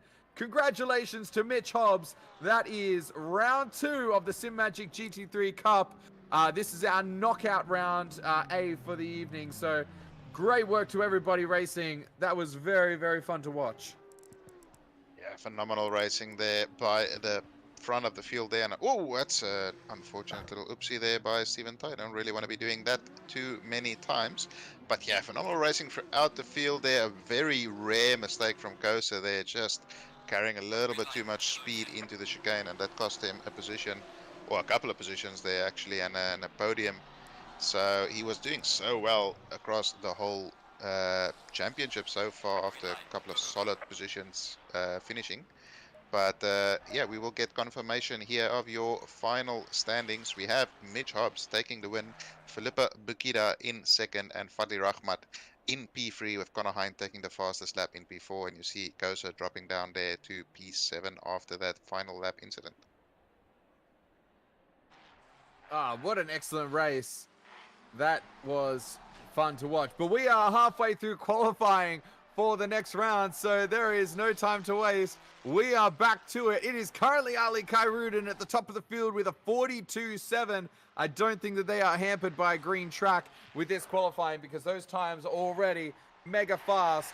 42.7 for Kairudan. Then we've got Chan in P2 and Herbert. They are all within 2/10 of that lead time, so there is still a couple of laps left to run, but we are straight into the next round, and that is the Motorsport Australia Simagic GT3 Cup. For those who are just joining us, we are in the knockout phase. This is round 2 at Hungaroring. We have just had our first flip for the evening. This is our second. Now, if you had any misconception about how these are split, it is not the fastest in the first and the second fastest in the second. No, not at all. They are just as competitive as the round that we just saw. So when they did the qualification phase to get into the Simagic GT3 Cup, those who qualified on odd numbers went into one split, and those who qualified on even numbers, so first, third, fifth, and seventh, they were all battling this in the race we just saw. And if you qualified for the series in second, fourth, sixth, or eighth, you are in this round right here. So these are our next set of drivers. They are all competing for the one competition. We've got 4 of these knockout rounds before we determine our pro class and our pro-am class for the final rounds, the final 6 rounds of the Simagic GT3 Cup. Now, as we mentioned earlier, this is our first time hosting an official Motorsport Australia event, a first for Octane Online Racing. If you're just joining us, my name is Sam Weiss-Holmes. I'm joined in the comments box, JP Sonicus and Justin Tate are here with me. The direction and everything you're seeing on the broadcast is done by Neil Alexander. It's Malik himself, owner and runner of Octane Online Racing. And we are ready to see another excellent race as we get into this final part of qualifying. It's looking good, gents. Yeah, we've already seen some very fast times, and it's looking really, really tight in that top bunch as we see the Lamborghini cross the line and improve on their lap time, probably. Oh, we don't quite get to see that, but Chan on board now. Well, 2/10 or nearly 2/10 up already at the start of the lap, and will put himself on pole if he just managed to hold this advantage for the rest of the lap. This is a very, very good showing. So Chan is absolutely, oh, good gain there. That's going to be 2/10 up, which is enough to get the provisional pole position slot, nearly 3/10 up. So if he can hold these figures through the rest of the lap, this is looking very strong. There's a little bit of traffic coming up ahead, so hopefully they get out of the way if they're not currently on a flying hot lap, which they do. He's now only 0.18 tenths up, which is all he's currently got on those on Herbert and Kai Rudin. So if he can hold on to this, he might go provisional pole, except Herbert has just put a couple of extra tenths there. So he needs 2.1, he needs 0.22 in order to go up, and it's currently 0.20. Can he gain an extra couple of hundredths? No, he can't in the final corner. That's going to be good enough potentially for P2. It is Herbert with a 42.5. That is a very, very quick lap. 42.5. That is a pretty impressive lap there from Mr. Herbert. So Regan Herbert, 42.5. We've got Chan on a 42.6 and Kai Rudin on a 42.7. But there are still laps left to run. So it is not over until the fat lady sings. Which fat lady, you might ask? I don't know. It's perfect time for a your mum joke, but I we're was not going about to to do say that that. tonight. I was about to say it. Look, I didn't want to go there.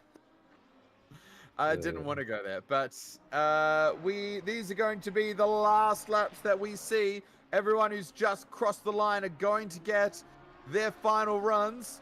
So it looks like car number 77 is going to be the last one over the, sorry, 72 is going to be the, no, that is 77. So that is Strelnikov in the car 77 who's going to get the final lap that we see.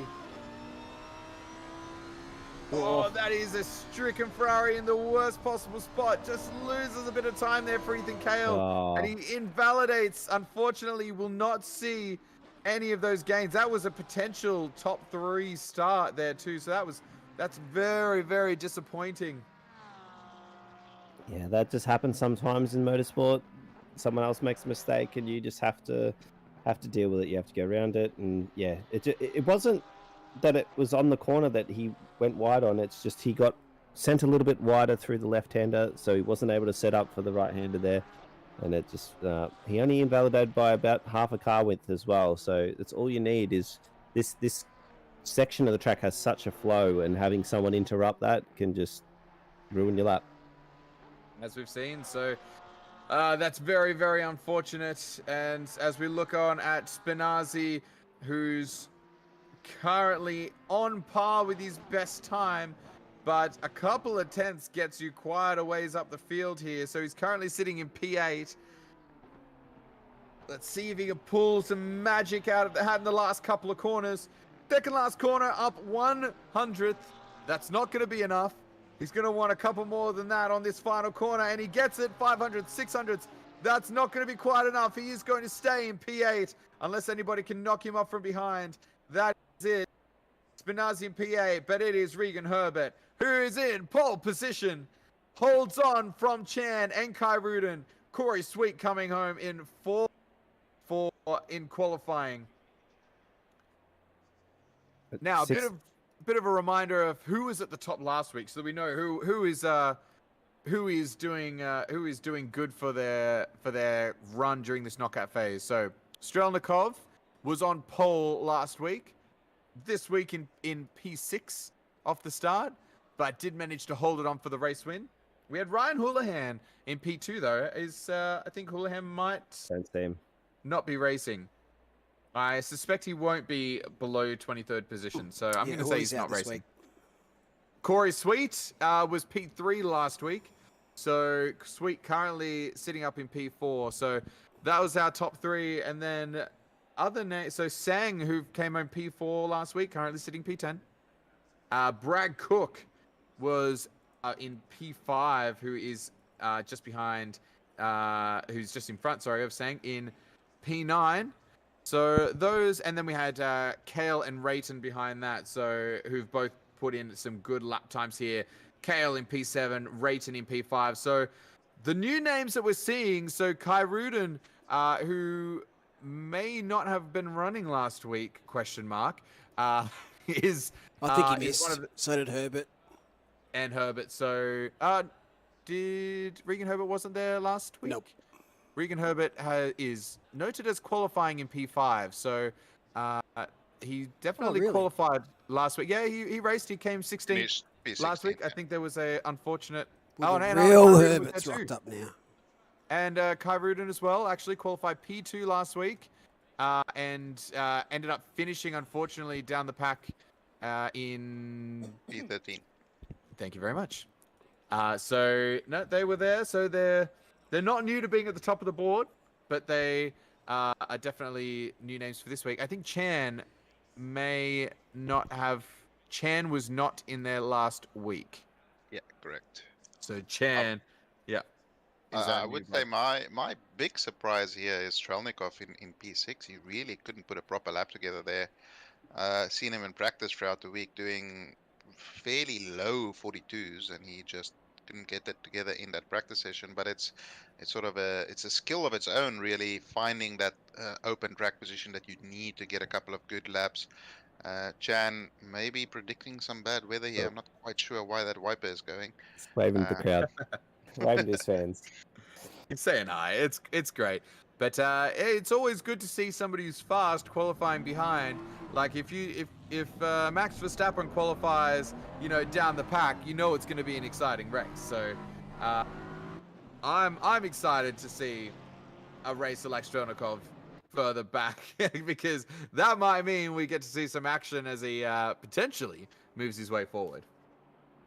Absolutely, and he will, of course, get a second shot at putting a lap together in the next qualifying session after this race, but they first have to get through 30 minutes of racing. If you've just tuned in, it's 30 minutes of racing with one mandatory pit stop where they do have to change the tires, so drivers will be carrying a very low fuel, and you will see some very impressive times being put in by some of the best drivers in the Oceania region.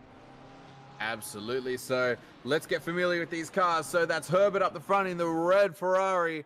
That is Chan in the poo-colored BMW. No, I'm joking. It's orange. It looked brown from my fuzzy screen. It's cute that you think that orange couldn't be a poo color if you've had a baby. Oh, okay. Thanks for that though. Kai Rudin. There's a mental image for everybody. Kai Rudin is the yellow Porsche behind that, and then the Ferrari that really likes that rear end of the Porsche behind. That's Corey Sweet. So those are the front two rows that we're going to be watching.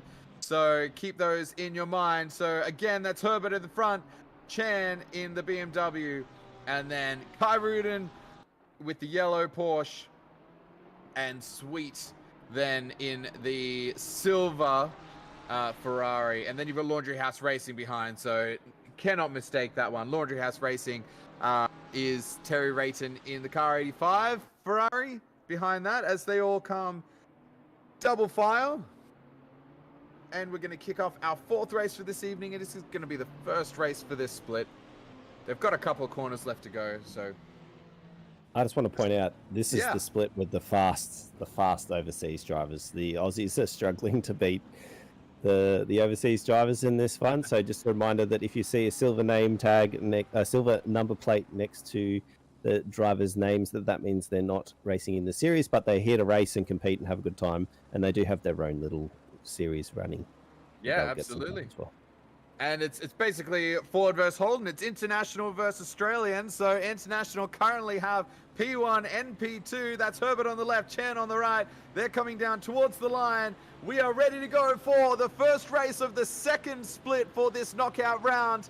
Coming over the line now. It is a long one. They are green and they are going. It is a good start from Herbert, but it's an even better start from Kai Rudin. Looks like they're going to jump Chan and potentially even have a go at P1. Kai Rudin really has a look up the inside there, really squeezing. He's not even going to be able to hold it for P2, so very, very nice work from Chan holding P2, but he's got a fast-running Kai Rudin looking up the inside, but he's going to defend slightly. This is good news for Herbert, who gets away very, very cleanly. We see behind, it looks like Corey Sweet has held position, but that Laundry House Racing Ferrari is going to lose out one position here. Very, very nice work there. So it looks like Strelnikov might have gotten Rayton there, but we've now got a battle between Rayton and the Lamborghini here as well. So that is some very, very good racing. This is Kale versus Rayton.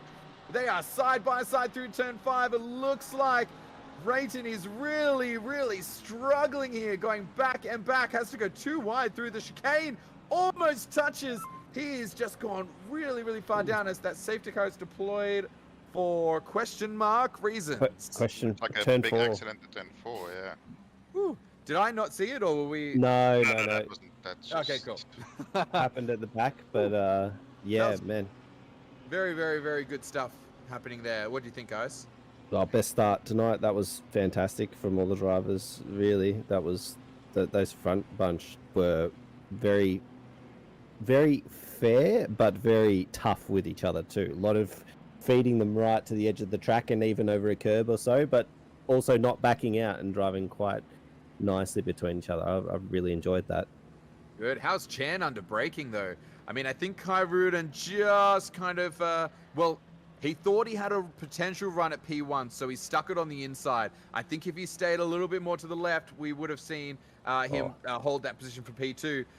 3 wide. This is not going to end well. And, I mean, we already know, so foreshadowing the safety car is that this is going to be terrible. So, no. Oh, okay. There's a bit of death there. He's not going to be in rush hour 3. That was... Are we away again? Thank you. I think we are. We We are. are, yep. It's virtual safety car. This is the joy of them. We got a little battle happening. We've had to defend back there. Looks like that's Kale again, getting having a bit of a battle with something that's black. I don't know. My Sang screen's too in the fuzzy. BMW. X. Yeah, a bit of an unfortunate incident there. It looked like Piper, who was involved in the Audi turn 4, not a place you really want to be going side by side, but Herbert with a fantastic restart there. Chan not really very close to him by the time they got down to turn 1, but Chan is so brave on the brakes coming into turn 1. He just closes up quite a bit. It's going to be interesting to see how their pace develops throughout this race. Kai Rudin was struggling a little bit yesterday in the sprint races, but he put in a much better qualifying lap this time around, and he'll be looking to improve on his race pace that he had. That's a big old moment from Tsang coming out of the chicane there, but the BMW is a big old tank and it can take a bit of a wobble without falling apart too badly. Strelnikov had a good start there, only gained 1 position, but he is very close to Corey Sweet and he'll certainly be looking to move forward. But throughout the top 10 it was pretty clean throughout the start there. Even Kale has been involved in many a battle in the first couple of laps, but it looked as though Terry Rayton was the biggest loser out of those top drivers, getting bullied through that middle sector, and he's settled down now, but right behind Tsang, who is looking very, very racy as well in that black BMW. Yeah, absolutely. So, very, very good. Looks like Kobe Chan with the fastest lap of the race, 43.0. I reckon we might even see that going down a little bit after this this first round of pit stops. If any of them were watching the first couple of races, then I'd say there was quite a lot to learn there as far as how to manage that strategy. Seems like the undercut only works if you can get in very early, but it looks like the overcut is very powerful if you can do that one lap overcut. As you see, a nice little battle into turn one, and Lewis is in the tire wall. Is this having a rest? Yeah, just chilling, just Oh, checking something with a marshal on the outside there. But Jake Brown got the move done on Mike Reel down into turn 2 there, and he's moved up into P12. And Chan really sticking with Herbert at the front, but Kairudin dropping off a little bit already. So I think it's just that Porsche race pace not quite up there with what the guys at the front can do. And if he starts dropping off any more, he's going to be getting a lot of pressure from behind from Sweet Strelnikov, Kale, and Chang, that big old train that's forming up behind him. So he'll be hoping to pick up the pace anytime soon. So we're looking at Jake Brown right now in the Porsche, currently in battle with Real behind. So we will definitely be keeping an eye on this, as well as the battles that are happening up front. So looks like, no, that's not a replay. This is bonus camera. still on Brown. Yeah, we just have the camera we got 2. camera as 2. well. Yes, thank you very much. That Chan. is our leader. That's our leader with Chan just behind, very, very close into turn 1. So there is a lovely little battle brewing there for the lead of the race. Yeah, it certainly looks as though Kobe Chan has maybe an ever so slight pace advantage on Herbert at this phase of the race. And Herbert really defending well. He's a very, very smart driver. Very young still, but very experienced in OR as well, and knows where to place the car. So Kobe Chan is going to really have to pile the pressure on and force a mistake out of Herbert. And Karudin seems pretty comfortable ahead of those two Ferraris at the moment. But there's still 23 minutes remaining, and there's still a pit stop to serve, so anything could happen as this race plays out. Absolutely. So we'll just have to see who learned the lesson of the split before and who did not when pits roll around. We're currently on board with Chris Taylor, who's chasing down Johnston, who's being chased by Callum Gibbons. There's a lovely little battle pack happening here, so he's going to have to watch his mirror while he tries to do this as well. Gibbo is a very quick driver. This battle pack up here is very, very close as well. And on camera 2 down in the side, you can see our front runners trading lap times with each other. They are currently in the 42s. A 42.8 from Chan plays a 42.9 from Herbert. So Chan has definitely got some pace and he's putting it on in that BMW. See a penalty there for Alexander Tonkin, 15-second for causing a collision on lap 1.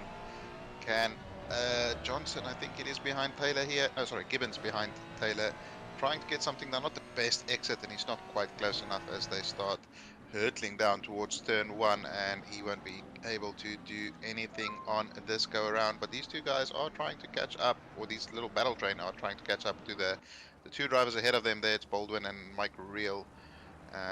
Is that Jake Baldwin in a Lamborghini in P13? It's unusual to see him that far down the field. Not sure if he was involved in some dramas maybe earlier, but Sang here all over the back of Kale. Kale blocking on the inside there, and there was a slow moving Lamborghini as well getting in the way.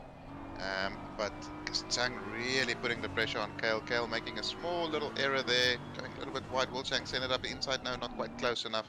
Settles back down in behind and tries to live and fight another day. Yeah, that's probably a smart move. You don't want to be doing a big dive into the chicane, not when your competitor's already committed to their line through there. That definitely was not going to end pretty for anybody. And you're right, Jake Baldwin being further down the pack is definitely an interesting one. We didn't see him in qualifying, so potentially, yeah, that just might be where he's racing right now. But keep in mind, some mega fast drivers back there. Oh, that's a That big old is- win from Chang. Oh, big sand and being very, very squirrely on the inside there as well. I think there's still another battle to come here. I would not be surprised if Kale comes back with a big lunge down here at turn 1 if he can get a run. I think that is what we in the business refer to as a bump pass. He certainly sent it up the inside there, made a little bit of contact, get the overtake done. But he is ahead, and the stewards can review that if Kale chooses to report. Oh, he gets a big old moment, gets way too much curve in turn 1. That's going to compromise his run, put him under pressure from Brad Cook. He goes defensive fairly early, but moves across as you see Cooks is not quite close enough there and takes his normal racing line. So Chang has gained the position, and you could see just that little bit of battling they did over the last couple of laps has lost them almost 3 seconds to the little battle path ahead of them. I was going to say, Kale appears to be having a lot of oversteer at the moment. I think his rear tyres are going off. He had like 2 or 3 slides in that one lap, and it had Tang all over him, like trying to pass him absolutely everywhere, and ending up sending that bomb into the second last corner there. But man, that car's not looking fun to drive. Yeah, you're right. I wonder if we'll see one of them dive into the pit sometime soon. It is almost time for pit stop, so your standard time is going to be halfway through the race. So I suspect we're going to see that sometime in the next couple of laps. Anyone who wants to go early, probably going to be going sometime around now. So I suspect we might see a couple of pit stops. We've already seen the likes of Taylor and Baldwin who've dived into pits, as we can see at the bottom of the screen, marked by the green little tag next to their name. So will we see anybody else from this pack dive in? Yes, we will. That is the Porsche of Cook diving in. Thinks that maybe if he gets out of traffic, he might have a bit of an advantage here. I'm a little surprised we didn't see one of the other guys jump in, but our leaders are holding steady. If they watch the last race, they are going to want to not be the last one. They're not going to want to be the first one to blink for the pit stops. But you also don't want to wait too long. I was going to say, Chan is just...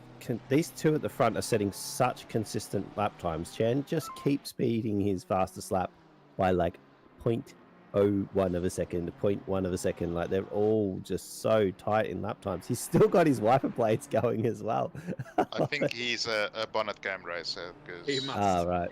would be a very good explanation for that. But yeah, the pace they are traveling at is pretty spectacular, and we see them coming up to... Oh, that's a big old moment for Herbert in the chicane there, but still manages to carry a bunch of speed on the exit.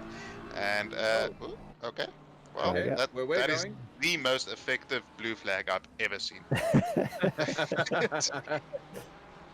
wish I had those. Oh, he's no, back. there he is. Oh no, there He's is. back. Never mind. Oh my god. Okay. That's terrifying. That is absolutely not what you want to see. Yeah. He must have my old internet. Oh, that would have been a very unfortunate moment if there was one of those netcode impacts that you sometimes see. There will anybody dive into the pit lane? No, not yet. Kyrudin has closed up to Chan and Herbert a little bit there. I think with that moment that Herbert had, and with the blue flag impacting them a little bit on that previous lap, Kyrudin has joined this fight now. And a three-way battle for the lead commences. Strelnikov and Sweet right behind them, not too far behind. So any form of battling that these top three guys will get involved in is going to let these two join the fight. And we will have a five-way battle for the lead as we come up to the pit stops. And we have Tsang, who has a 10-second penalty for that move we saw a little bit earlier on, even Kale as well. Yeah, we've seen high 42s from the lead drivers, especially Herbert and Chan. We've seen doing high 42s basically the entire race. That last lap they did mid 43s, the pair of them, so 43.4 and 43.5. So they definitely lost about 6/10. And with that 42.8 Kyrudin posted last lap, a very, very quick lap. That's what's brought him just that bit closer to that pack, so he gained a good 7/10 on them just in that one lap. So that is a huge difference when it comes to the kind of margins these guys are racing to. Yeah, and it just shows you how big an impact a very small mistake can have. As we get a replay here of Mike Crick going to visit the Hungarian countryside. Yep. He turns left And then continues. floats into the ether. Yep. Oh, there goes gravity. into the upside down. The Demogorgon is scaring him off, and he will be back on track in a couple of seconds time. And there we go, nothing happened. You saw nothing, and we continue racing. Excellent. Couple of drivers popping into the pits here. That's Kai Rudin and I think Herbert diving in. Or was that Chan? I'm not 100% sure. It is Chan. So Herbert stays out, and Chan and Kai Rudin the first out of that top 5 to blink. Now this is where practicing pit stops and repetition will pay off. You can gain so much in a pit stop if you know how to do them effectively versus somebody who perhaps uses some of the assists or something. But we are looking at some of the best drivers on the game here, so I'm pretty sure that they will all be very well versed at the most effective way of performing a pit stop. Yep, and so I know that your pit stops, generally your average pit stops around 1 minute and 2 seconds, so I will keep an eye on those times for you and let you know just how well they fare, just how good how fast they get into that pit box, because any margin here is potential margin to swap our leaders around. But I think Chan and Kai Rudin might not have been watching the previous split. So they've gone for the early run, but which gives a bit of a advantage to Herbert based on the data we've seen so far. Herbert coming into the pits this coming lap might be what he needs to keep in front and to snatch the win in this first race. Yeah, I think Chan was thinking he has the pace on Herbert. Herbert making some mistakes, so he wants to try and benefit from that as much as possible. It's going to be interesting. Sorry. It was slow, unfortunately, for Kai Rudin. 4 seconds slow, very slow. 1 second slow for Kobe Chan off the Optimum, about 1.5 seconds off the fastest time that we saw last race. So, sorry, JP, go for it. No, I kind of lost my train of thought there, to be honest. Sorry. So this pit stop battle is absolutely on. Kobe Chan has done a 1 minute 3 second pit stop, which is just about a second slower than the optimum stop. Corey Sweet's in the pit now, and I don't think Herbert has gone into the pits. I think Herbert might have stayed out, so we won't see the resolution on that one. And it does give Kobe Chan an opportunity to get up to speed. So the longer Herbert stays out, the less good it might look for him. So we'll see what happens.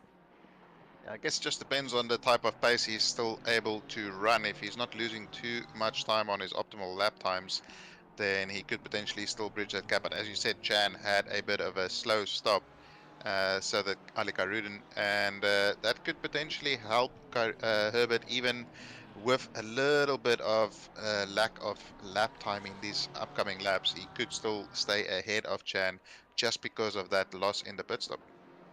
Rudin's gained a lot on the outlap, so he lost time in the pit stop. But if he had to have done a perfect stop, he very well would have been close. Oh, That's that Corey is a Sweet. battle for Corey Sweet. Has jumped them into effective P2.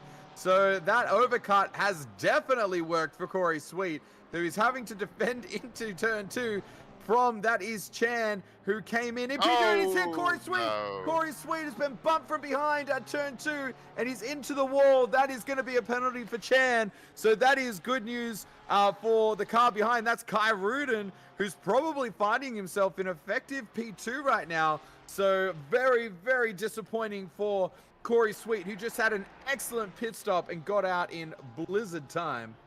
Yeah, Strelnikov as well benefiting from that. He was well behind after a poor pit stop. And Sweet did everything right, and then unfortunately got involved in that little bump there with Chan. I think Chan can expect a slap on the wrist, and that is so unfortunate for Sweet. Does everything right to put himself in that provisional P2, potentially maybe even ahead of Herbert, should Herbert have a slightly slow pit stop. And then, of course, that all came a cropper there. Yep, that's right. So Herbert is in the pit stop right now. In about 20 seconds, I'll be able to give you a bit of a heads up. So we're watching a replay now with Corey Sweet. Manages to hold it on the inside. So Herbert really wants to get that run up into turn 2. But Corey does stick it in the middle of the track. So looking to get the cutback is, that is Chan behind. Tags him on the rear end.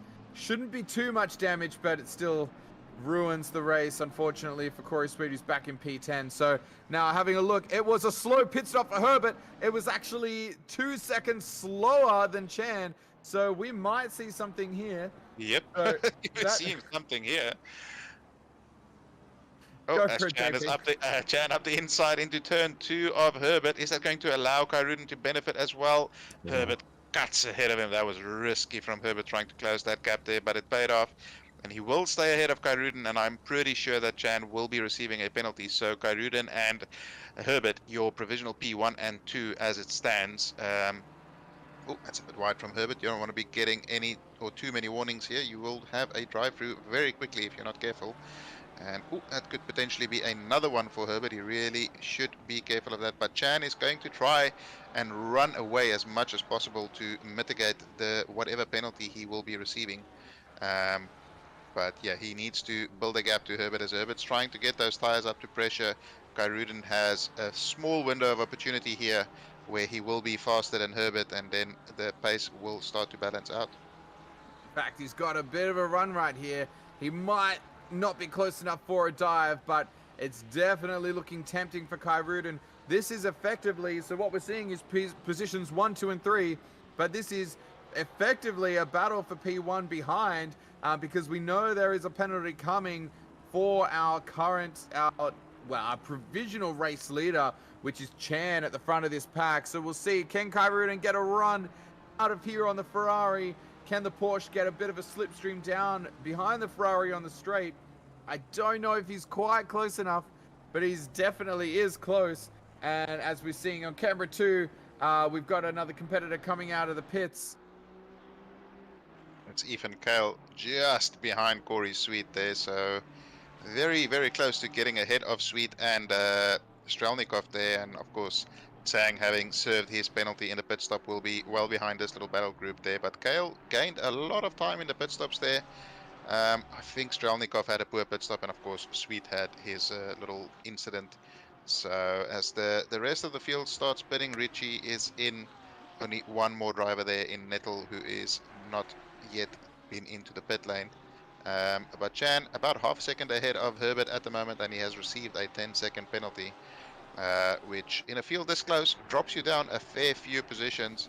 Then we have Kyrudin just behind Herbert, Strelnikov, Sweet, Kale, currently basically your top 5.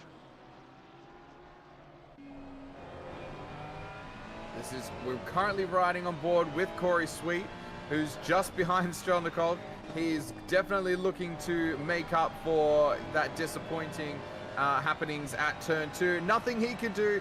The other competitor might get a penalty, but Corey Sweet unfortunately has to drive with what he's got. But he's currently in P6, and there's still a car left to pit, so he is not left in a bad position, and it looks like he's got the pace on Strelnikov here. So this is looking mighty fine from Corey Sweet at the moment, who will be carrying at least a little bit of damage.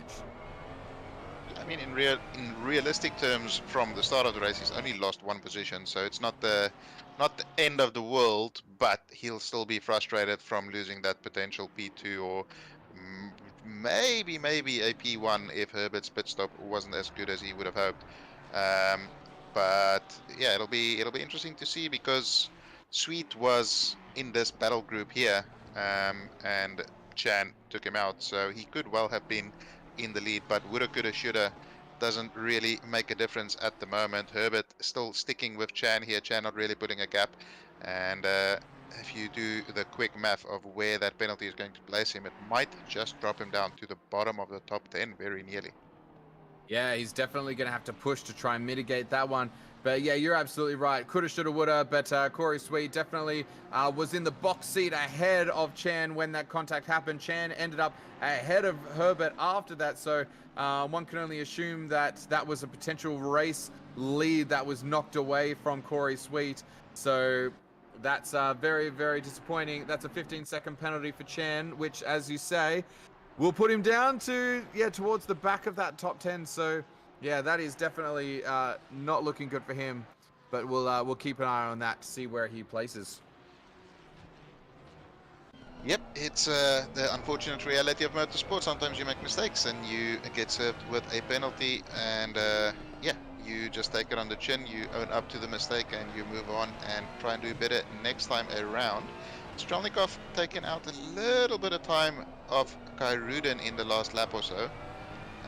Not quite enough time for him to probably catch up, but it'll be encouraging signs for him to know that he has the pace to catch up to those guys, and with one more race remaining where there might be some variable conditions, he'll certainly be looking to get involved in that battle for the lead. Yeah, absolutely. So now having a look at the time so we can see just how far back that penalty is going to put him. Right now, it's going to put him into P12. So it is definitely a hefty penalty. That's what happens when you come into collisions here. And that's why it is absolutely imperative that you avoid it at all costs. So unfortunately for Chan, that hasn't worked out. And of course, unfortunately for Sweet, but Sweet's still in the battle. Currently, the most exciting battle we've got on track right now is Sweet versus Strelnikov. Sweet is clearly pushing as hard as he can. He really wants that position. And right behind them, Kale has dropped off a... Whoa, as you say that, Sweet makes a big old mistake through the chicane there. That's going to cost him a bunch of time. But Kale had dropped off a little bit, and that allowed Brad Cook to catch back up with him as well. So Brad Cook really getting some good pace in this latter phase of the race, and trying to move into that provisional sort of P6, P5 there if he can get past Kale. Herbert at the front here, still all over the back of Chan after Chan cleared him in the pit stops. And Karun has dropped off of these two ever so slightly. I mean, I say drop off, he's still less than a second behind them. So not exactly miles behind, but maybe just doesn't quite have the pace to really do anything in terms of a battle with Herbert. Herbert would like to get the win done on the track. I mean, we're all racers here. You don't want to win it with a penalty. You want to finish ahead on track. So he'll be looking to get something done, as we have about 4 minutes remaining. That's going to mean we have about 3 laps of racing remaining here. Yeah, Herbert really looks like he's pushing right now. It's definitely questionable about whether or not he's going to want to do it on track or just stick it in behind. But if he starts getting held up by Chan, he's definitely going to want to get in front. For Chan's side, though, what he wants to do is not defend. He's better off letting somebody through and not having to defend and lose time than he is actually staying in position. Because ultimately, his final position will not be based on where he is on track, unless, of course, he thinks he can appeal the penalty. But I suspect probably not. It looked pretty cut and dry from where we were sitting. But yeah, he's going to want to basically just not lose any time. Don't defend. Don't do anything but try and pull the fastest possible laps you can. Yeah, absolutely. I mean, Herbert is very close to him, but he hasn't really looked particularly threatening over the last couple of laps. So I don't think Chan is really too affected by that at the moment. Strelnikov still closing that gap ever so slightly to Kairudin, but he's going to run out of laps. And we got a little update in chat from Steve Lewis as well that we saw in the barrier at turn 1 a little bit earlier. Apparently his pedal decided that he only wanted to go vroom and didn't want to stop. And therefore when he arrived at turn 1, the car did the opposite of slowing down. Yeah, absolutely. So and now I just want to say hi to the chat. Thank you for joining us tonight for this night of racing. We've got a couple of people in there. We've got Connor Hind, who's joined us after race 1. So welcome to chat. I said Brad Cook with a Mega Drive. Apparently he's racing in a camping chair. So nice setup it sounds for Brad Cook. I guess that depends how comfy is the camping chair, you know. Maybe that's the new meta that we're all looking for. Chris San, looking for a move on rail. We just saw him get another penalty there for a collision on lap 14. So the previous lap, we didn't see that incident, but it's only a 5-second penalty. So maybe just a very light contact or something there, creating that penalty for him. Second penalty for this race. He'll be hoping for a much cleaner second race when that comes around. But yeah, we're on board here with Chris Taylor right behind Jake Baldwin in the Lamborghini there. I find it very unusual to see Jake not running in the top 10. But he is under pressure here from Taylor in that Ferrari, and there's about 2 laps of racing remaining, including this one. So he still has a little bit of defending to do, as we see Chang try a move up the inside of Real there. I'm not sure if he backed out. I really hope he did. And I think he did. He's still behind Real in the Ferrari there. Or McLaren, apologies. Yeah, that's right. That is some good racing happening here. We've got camera 2 at the bottom of the screen, which is watching our race leaders. They are very close to each other now, and they are about to come across the line to begin the final lap of the race. So around the final corner they come, and they're about to begin the last lap. As we, on the top screen, we are still watching Taylor chasing down Jake Baldwin. Both of them are going to gain from that 5-second penalty from Sang. We're having a quick look at Spinazzi, who is having a go down the front straight. 2 Porsches in the row. This is Brad Cook in the camping chair versus Spinazzi. Having a look at the inside, dives back to the outside. Just trying to scare Cook as they come through turn 1. Doesn't manage to do it. Cook's holding on. They've got 1 lap left to race.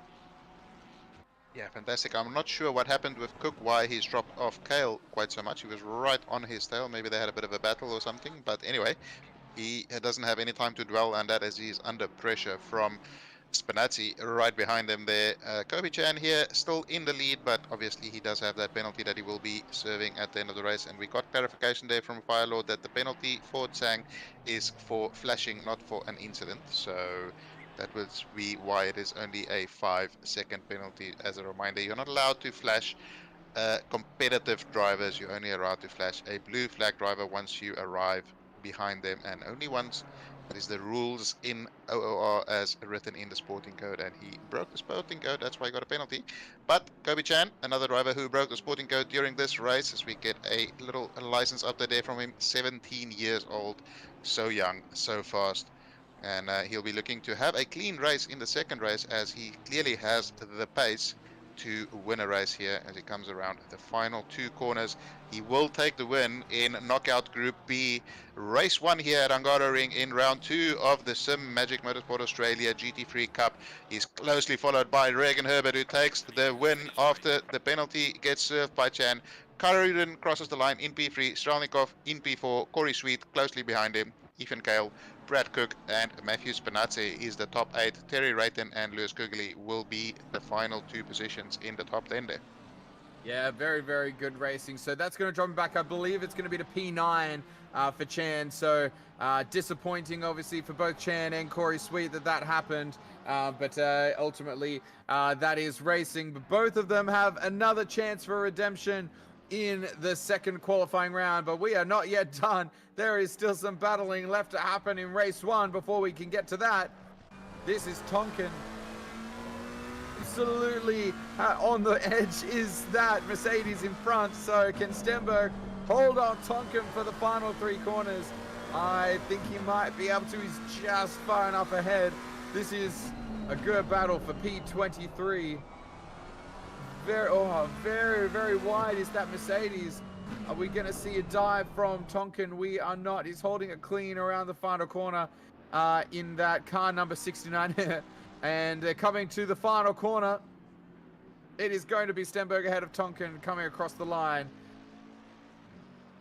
And still a couple more cars to finish. But very good work to these guys. Yeah, Brendan Pauly here in the Aperture Science livery, absolutely stunning livery, crosses the line here in P27. Nettle just ahead of him on track, I guess. No, yeah, he just crossed the line. And Mike Crick and Dan Foxtrot, your final 2 drivers. Mike Crick there continues turning right at a right-hander. Again, this time it is just the driver, not the network connection. But that is going to do it for race 1 here in Knockout Group B. And they will have no time to relax, as it is immediately into another qualifying session. And Megan D also asking, is Mike Reel should be a pro in sprints? And I think we can all unanimously say that that is a yes. Yes. Absolutely. Welcome, chat. Hello, everybody. Ask some questions. Get involved. We are seeing everything that you say, so get involved, have a chat with us. We've got 1 more race left to run of the Simagic GT3 Cup round 2 at Hungaroring. We've had an excellent 3 races so far. It's a lot of drama going on, and this time it is potential redemption time in this final race for the likes of Chan and Corey Sweet, who unfortunately finished out of the position that they expected they might have been in for. We'll see. Can Regan Herbert hold on and win for a second time? We will see. They have got 12 minutes of qualifying to run. They're all on their outlaps now, and they're all jostling for position. It's like a race already. Yeah, you really want to get that open track position there. You don't want a car that's potentially a second or so a lap slower than you, ruining your qualifying. But it is kind of what you have to deal with, and it's, as we said before, it's a skill in its own, finding that gap and putting in a couple of good laps, one after the other, to get the best potential lap time out of it. And we have at optimum track, we have 22 degrees ambient and 28 track temp. These are pretty much perfect conditions for some rapid qualifying laps, which we're going to see from these drivers now. I'm getting flashbacks to Formula One at this corner. For who was it that missed out on their final lap? Was it George Russell who got destroyed here?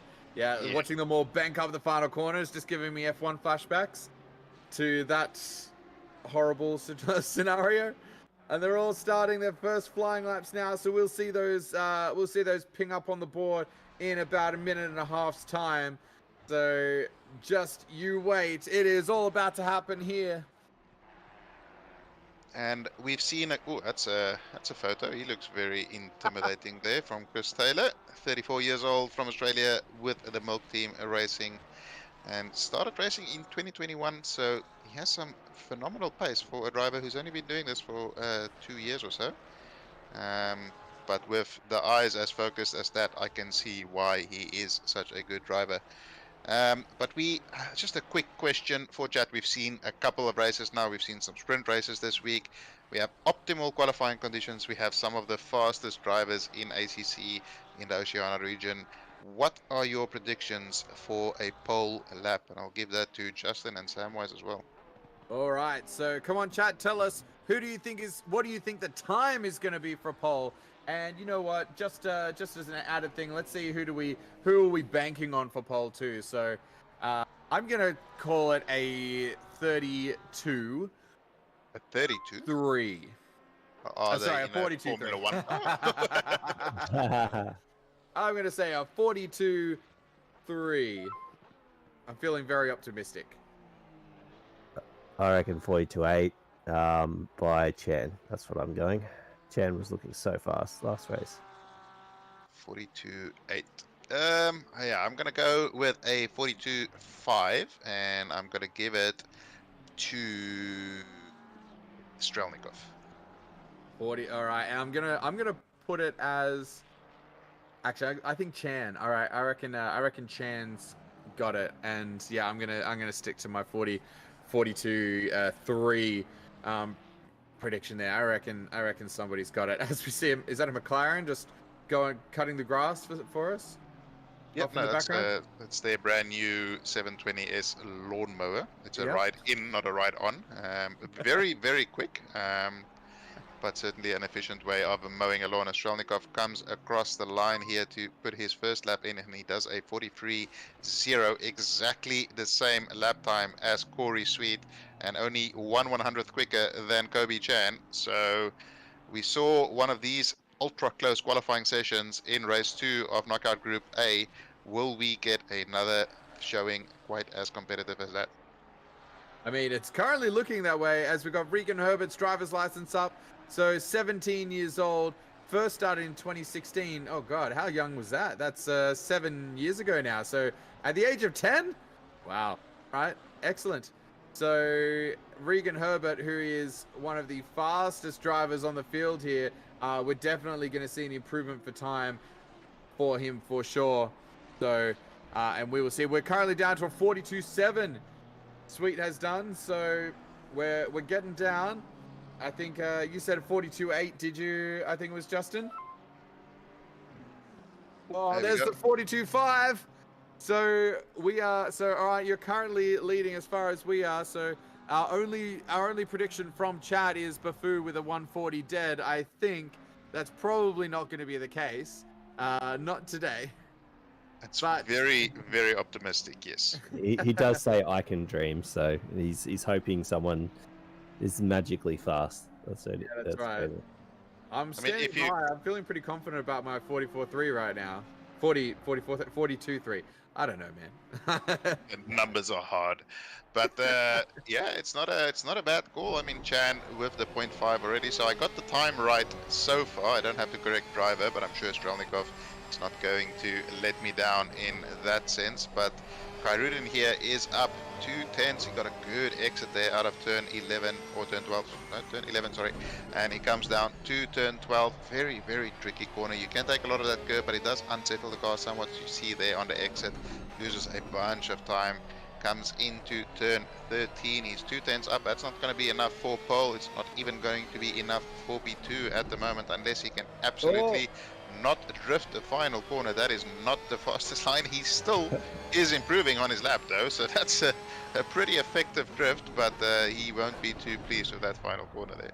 Well, he's gonna love that delta because it means that he knows that in the back half, in sector 3, he's got a couple of corners where he lost time. So, this is Rayton with 4.5 tenths up. So he's come around the final corner, still 4.5 tenths up, going close to half a second up, and he's gonna jump quite a few positions here. That's for P3. So he's actually Kyrudin lost that position with those final few corners, but.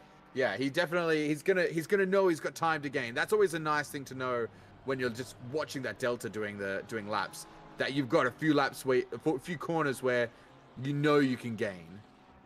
Yeah, but it's always so frustrating when you know you have that time and then you can't nail the rest of the lap.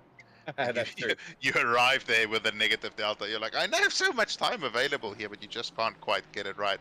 But I think a couple of these drivers have decided to jump into the pits, put some fresh boots on the car, and try and improve after that. Corey Sweet, he's not improving on this current lap. He's not far down, so we'll see what he can do in that final couple of sectors there. And Kobe Chan here is on a basically even delta coming down into turn 2. Loses a little bit around the sort of mid corner there, but balances it out on the exit. Only loses a little bit on the exit of turn 3 there, but there's still many corners to go where you can gain or lose some time throughout the rest of this lap. Yeah, absolutely. So he's currently a 10.5 down.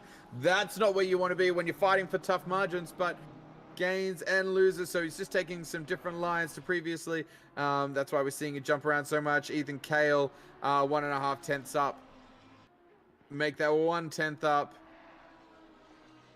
And still holding that 1 tenth. So he's just losing it a bit here as well. So this is a corner where you can gain quite a lot, and he gains and holds a little bit of that gain.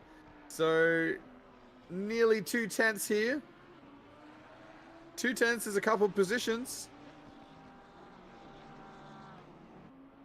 All about this exit. Does he get it right? Not the best final corner. Loses a little bit there, but he's still going to improve by 10, but should be good enough for 1 extra position.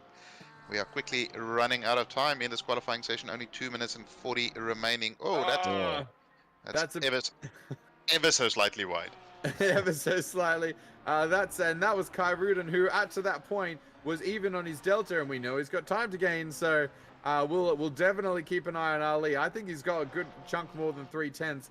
If he's up on his delta as he's coming through sector 2, I think we've got a challenge of a pole there. So currently looking at Spinazzi just down on his delta time. He's got a couple of corners left to run. Didn't go quite as wide as Ali. Oh, holding up. Back it up. Space. He's got 2 laps that he will still get in. As long as he gets a move on and gets around that final corner. He just wants to create some space to make sure he doesn't run into anybody. And he will be probably the last person over the line and the last person to start to start their final lap, which will be next lap time. So yeah, you will be, I think, the last person to get 2 more laps at least. So that's what I meant. Yeah, so he'll be the last person to set a lap. So we'll see him last across the line, unless he makes a mistake. Or run out of fuel, as we saw in the previous incident. But Lewis Quigley, he got a very good chicane there, gained a little bit of time as he went through there, but not really improving all that much.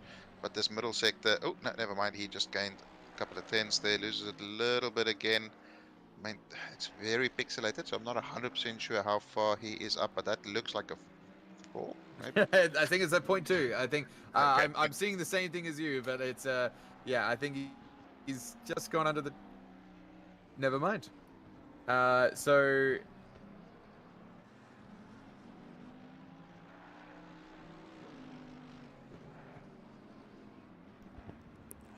Well, until they come back, he's up 2/10. And he improves by 2/10, up 9/10 behind P1. 9/10 separating the top 11. Are you back, legends? no, we haven't no got stream. anything. Well, I can hear you, Yeah, no so stream. you're sort of back. We're back. Give Oh, that a stream's back. whizzing. We are back. Excellent. Is it less pixelated? Not really, but It just always is the way. it comes and goes. It's not the end of the world. But It's just Discord. Ethan Kale here has improved. He will be looking to get a good qualifying finish here. He showed quite a bit of pace in the early stages of the race, but then after a bit of bullying towards the end of the race, they fell off a little bit. And unfortunately, it seems as though my prediction of Strelnikov may not come true, but Ethan Kale could potentially move up to, I would say, about P5, depending on how well he can manage this final sector. Loses a bunch of time on the exit of turn 12. Ragged Herbert goes pole with a 42.4. Can anybody match that? We still have a couple of drivers on laps at the moment. I'm not sure if anybody is going to be able to manage that. That is a very, very rapid lap time. Ethan Kale coming around the final corner is almost 2/10 up. Loses a little bit on the exit there. Will it be enough for 2 positions? No, it's only enough for 1 wiggle there, but he still gains time on the exit and he goes up into P4, 4/10 off of Herbert. That is a very impressive lap from Herbert. And Rayton with a red time at the moment, so that is not a bad lap anymore. Yep, it looks like all she wrote for the front competitors. It looks like it might be a 42-4 for the end. So I think you've won that prediction, JP. I think 42-4 is a little bit closer to 42-5 than it is 42-3. So very nice work there, and even better work for the man who actually said it, Regan Herbert. He is going to finish the qualifying in pole position. Is that for a second race running? Correct. Yep. Second race running on pole position. That is a very, very mighty fine achievement. This looks like a very similar top 5. I think maybe Ali Kairuden's the only one out of place there. Yeah, and I think Sweet is ahead of. He was ahead of Strelnikov in the previous race as well. So yeah, Kairuden, the only one who really lost out a little bit in this qualifying session. Tsang, I think, was maybe a little bit higher up in the previous one, but same top 2, same front row. Will Chan get a better run this time around and be able to get around the outside of Herbert? He was a little bit slow on the go when it went green in the previous lap or previous race, so he'll certainly be hoping for a more efficient start, and to be able to get ahead of Herbert from the start will be vital to victory. For those who don't know, if you cross the line first, you generally win if you don't have a penalty. Absolutely. So they are all doing their setups right now, and this outlap is going to begin very soon. This is going to be the final race of the night. So thank you everybody who's currently with us, and make sure you stick around, because if we're expecting anything after tonight, is we're going to see another epic race between these very, very quick drivers. There was almost nothing in it with qualifying, so this is almost guaranteed to be another spectacle.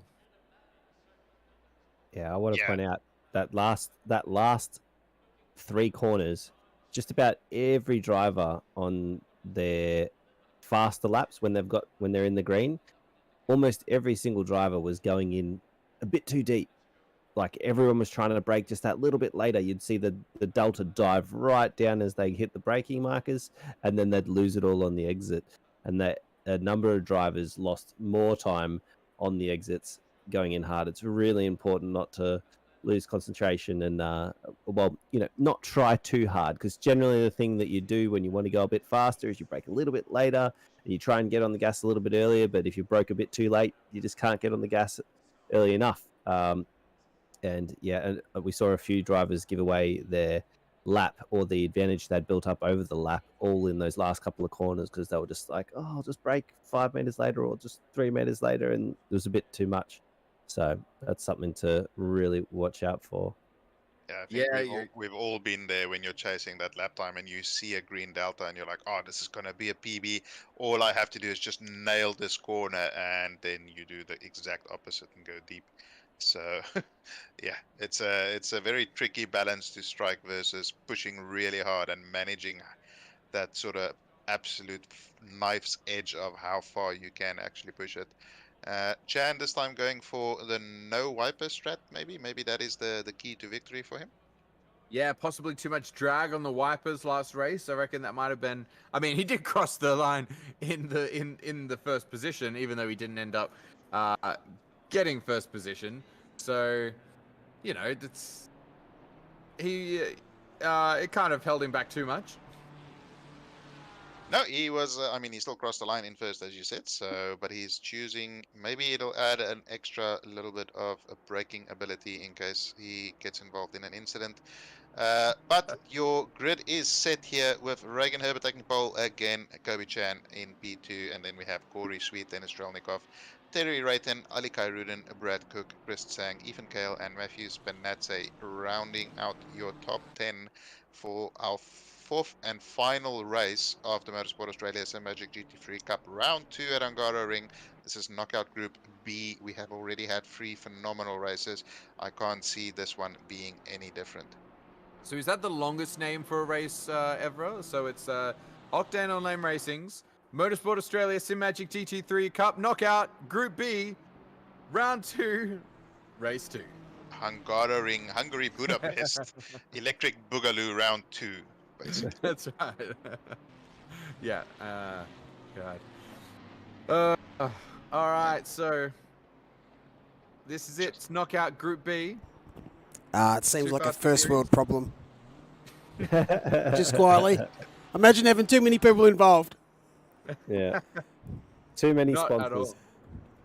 all. You have to mention them all. That's the thing. Look, we didn't even mention Farmers Unionised Coffee and Subway and everything. We mentioned McDonald's though.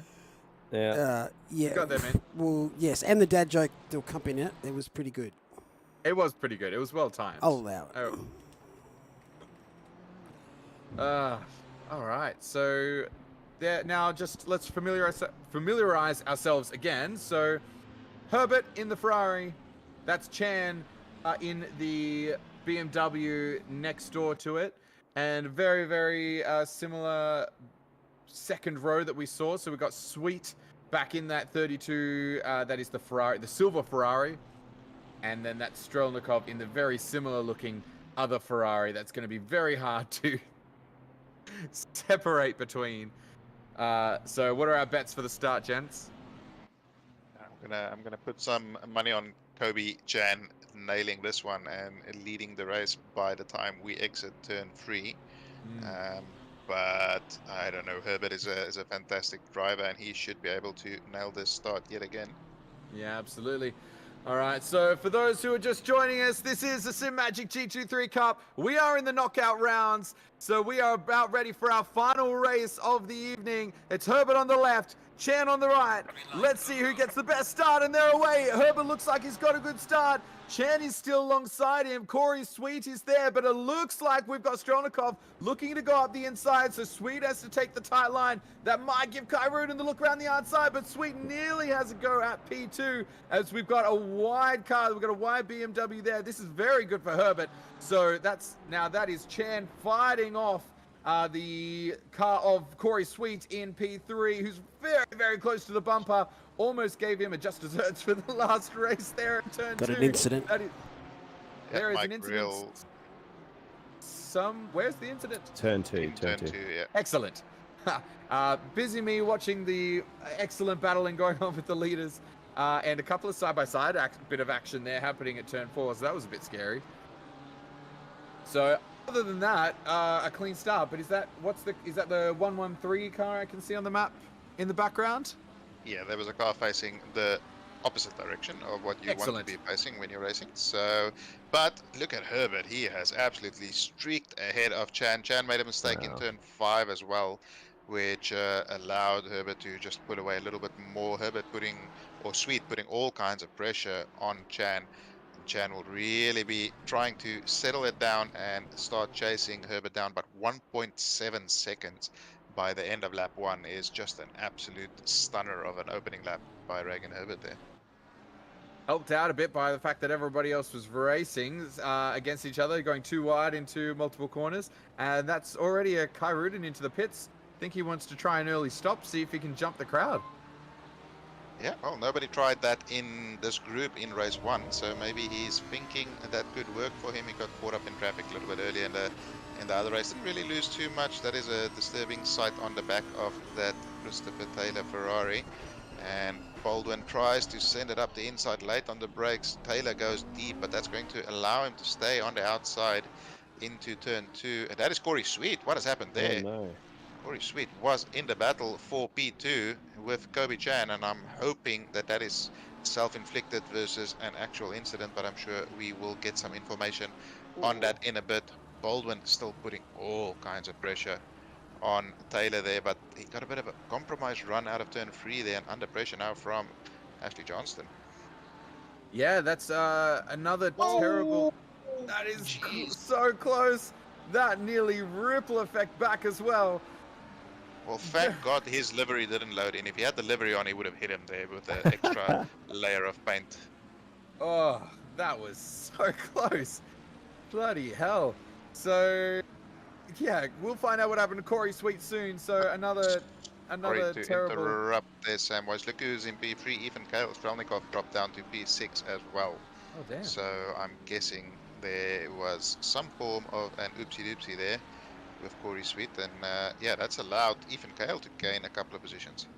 So that points towards Strelnikov and Sweet as the ones who potentially came together there. They were, well, Strelnikov was behind Corey Sweet, so yeah, we'll see what happened, but that would definitely explain it. As Herbert does the fastest lap of the race, and somebody's gone wide on the final turn as well. What is going on? Where are we? We're currently looking at P12. This is Jake Baldwin in the very elaborate livery. And Yeah, they really put the hours in the designing Yeah, that, choosing the perfect shade of black there. But yeah, Chan completely on his own there, a little bit of no man's land. Herbert pulling away from him ever so slightly on that previous lap as well. Ethan Kale 2 seconds behind that, and then we have Terry Wright in a second behind that, followed by a bunch of cars in close proximity there. So Corey Sweet has dropped down to P18, I think, as we get a replay here.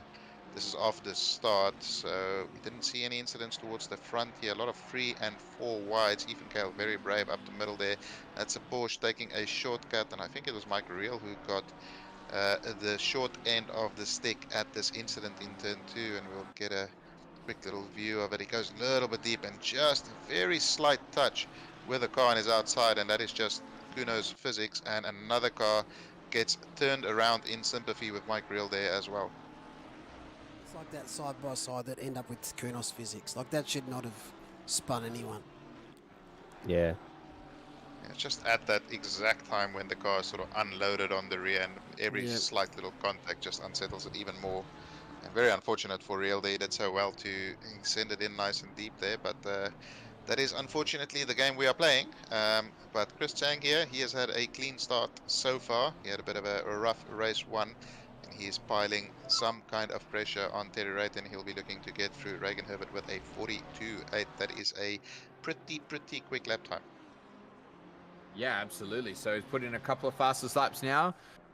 Looking very strong at the front. This looks like it's going to be the incident between Corey Sweet and Strelnikov. Just a little bit too deep. Smashes him on the back, goes around, and Corey Sweet is spun around after getting hit again. I bet he's very cool and calm and collected right now. So Corey Sweet would be. Yeah, he's definitely not used all of the swear words in the last couple of races. He also had an incident in race 1, so he'll be mighty frustrated. It's showing some fantastic pace, and just a little bit of bad luck is catching him out, unfortunately. Well, yeah, I mean, bad luck and drivers going deep seems to be the call sign for Corey today. That's very frustrating for him. And yeah, I'm sure he has said every swear word. I'm sure he's made up a few as well. I bet he's been inventing some nice new ones too. I mean, he is quite old, so he probably knows all of them by now. But I can say that Yeah. because he's older than me. Oh, here we Oh, go. but that is Callum Gibbons going wide there in the Ferrari. Can Sweet get through here? Gibbo looks like he has a little bit of damage on the back of that Ferrari. And Stenberg right ahead of them in the Mercedes as well. Tonkin right behind them. So this is a very spicy little battle pack of about 4 or 5 cars here. Yeah, I wouldn't be surprised if we see Corey Sweet dive into the pits.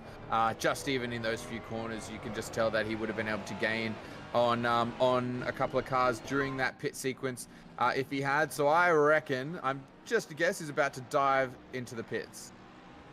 You are correct. What I would do.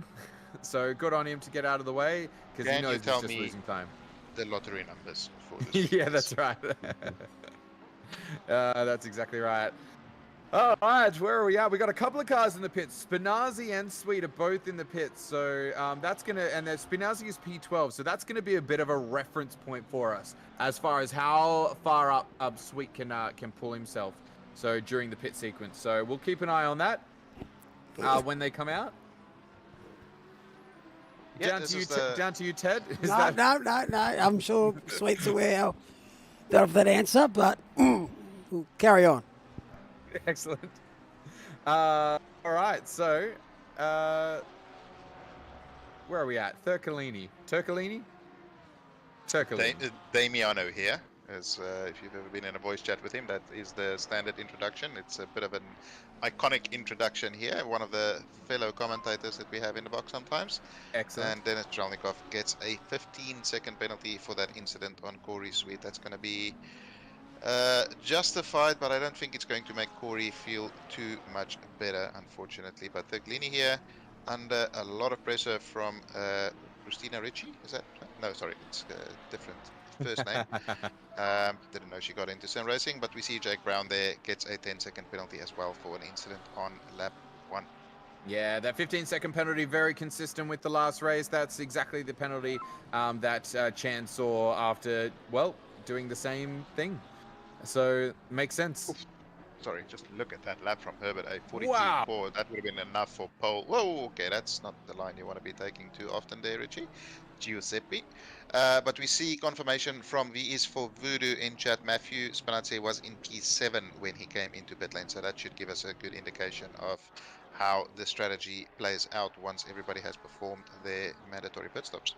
Perfect. So if Corey Sweet can pull that gap a little bit close, he's currently 7.5 seconds behind Spinazzi. So we expect it's going to be another 3 or 4 laps before the majority of the field pits. So we'll see if Corey can squash that gap down a little bit. So yeah, that'll give us a nice little reference as we go on. He already has pulled that in quite a bit as well. That was a little bit over 8 seconds as they left the pits. So he is on a mission already. He's already, 7.3. So he's pulling in almost a second a lap, I'd say, by the time they get all the way around. Yeah, that's pretty incredible. But yeah, how's Herbert doing a 42.4? I think that is the fastest we have seen from any split today. In fact, I'm certain it's the fastest we've seen of any split today mid-race. That absolutely would have been enough for pole position in this race.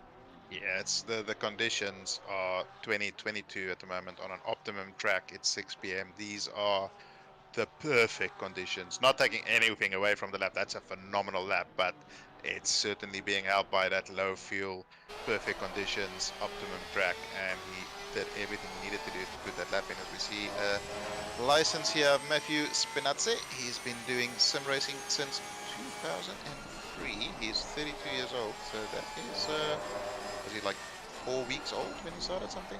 Anyway, Yeah, from right. Australia, representing Shakedown Racing. So he's been doing this for a very, very long time. Yeah, to be going for that long, that's, yeah. I mean, I don't know, when would you say that you started sim racing, JP? And what would you say counts as sim racing? Because I don't think me on a PlayStation controller playing V8 Supercars 2 would count as sort of the start of a sim racing career. Well, I guess it depends on what you view as a proper simulator. I mean, V8 Supercar was an attempt at an simulation, I guess, but I would say the first time I played anything on a steering wheel was 2012. But then there was about a 10-year gap or 9-year gap where there was nothing, and then started again during the start of the pandemic, and on some GT Sports. So let's say about 3 years now. That's yeah, very nice. We've got a little battle happening here with Chris Taylor right on the back of Kugali. Is that a battle we saw? I feel like that's the same battle we saw last race. I feel like we're seeing a little bit of deja vu here, but I'm probably wrong. But yeah, I don't think playing on the the controller, playing V8 Supercars would have counted. Although there was a pretty big gap between then and when I actually started properly racing. But they had a simulator function in V8 Supercars. Nobody ever raced it because it was less fun to drive. But Yeah, who wants realism when you're 12 years old on a PlayStation? well, because you could just like throw it around the corners like it was a Formula One car. If you don't have the simulation on, you've got to go slower otherwise. As we're looking at the driver's license for Chris Taylor again, so which is terrifying. I really feel like he's staring into my soul. It's yourself. Yes. I've met him, and yes, it's Okay, so that's what he does. Okay, so that's fine. that's I mean, the good side of him. he's an objectively handsome man. I will say that. But I have never felt so intimidated by a photo that's about 1 inch by 1 inch. I don't know if we're meant to be Me assessing how handsome they are, but that concludes this round of Hot or Not. Does it though? Look, But wait, when there's more. Yeah, that's right. We need. I think I'll what let we you. need I'll let is, you decide this one when I find it. I was going to say you need to throw up their silhouette so we can say, "Who's that Pokemon?" Gotta catch them all. But Terry Wrighton here, all over the back of Ethan Kale. Chris Sang right behind him, not really piling too much pressure on either of these two drivers. And Kobe Chan slowly but surely just dropping off the back of Herbert. He's faster than these guys, not quite as fast as Herbert. And Herbert really in a class of his own. This race around, first race, it was very competitive and he was being challenged throughout the race. And as Terry Wrighton deciding to dive into the pit lane with that beautiful laundry house livery. I get very excited every time I see it. Just such a spectacularly designed livery. All right, Corey settle S- down. I said excited. I didn't say the other word. Anyway, Hey, there's Corey Sweet. All right, so it's time to play Hot or Not. No, please don't do it. I mean, Whatever you do after for a- midnight, Samwise, is up to you, buddy. But I'll send you all the photos. It's a question for chat. Would you swipe left? I was I about to mean, say we should all bring our wives next time, right, and have them judging all the men. Oh dear.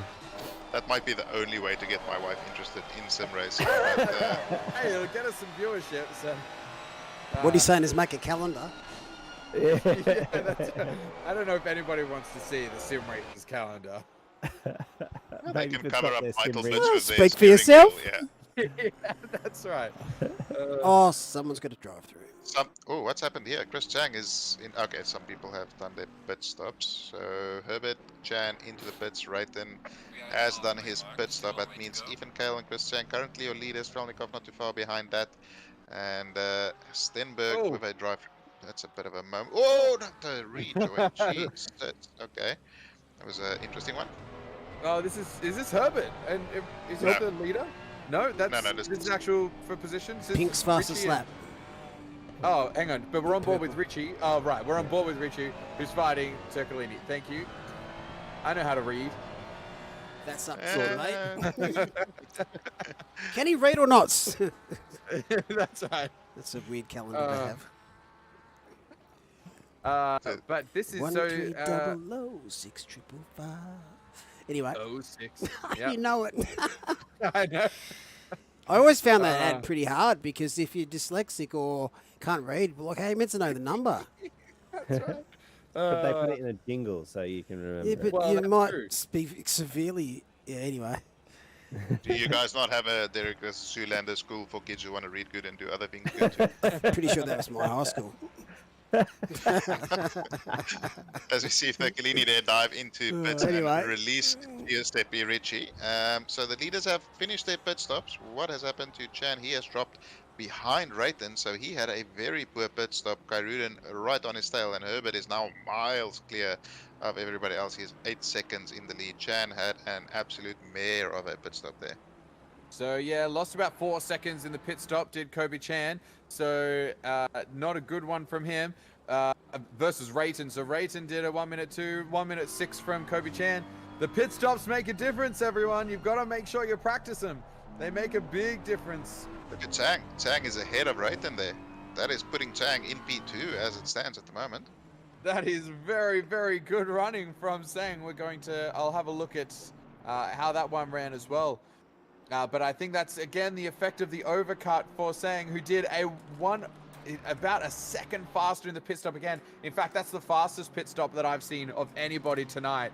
So very, very fast stop from Sang. He must have really floored it, really gotten on the brakes hard, stopped it perfectly on the point. So that's the only other person other than Bakita I've seen in the do that faster pit stop. So very, very quick.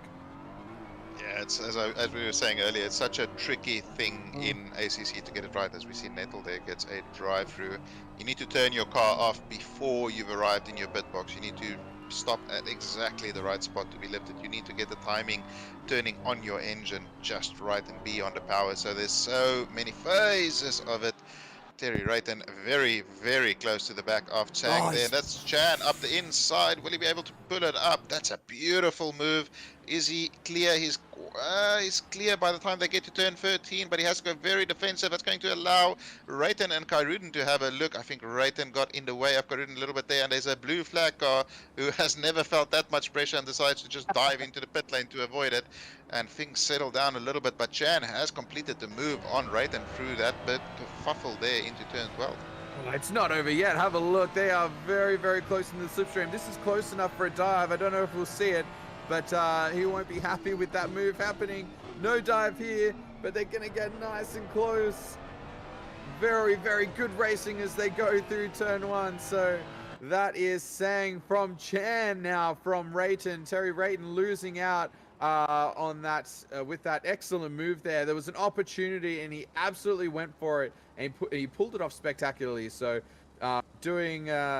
he's doing well to make up for last race is Chan, as he now is fighting up against Sang for that P2 position.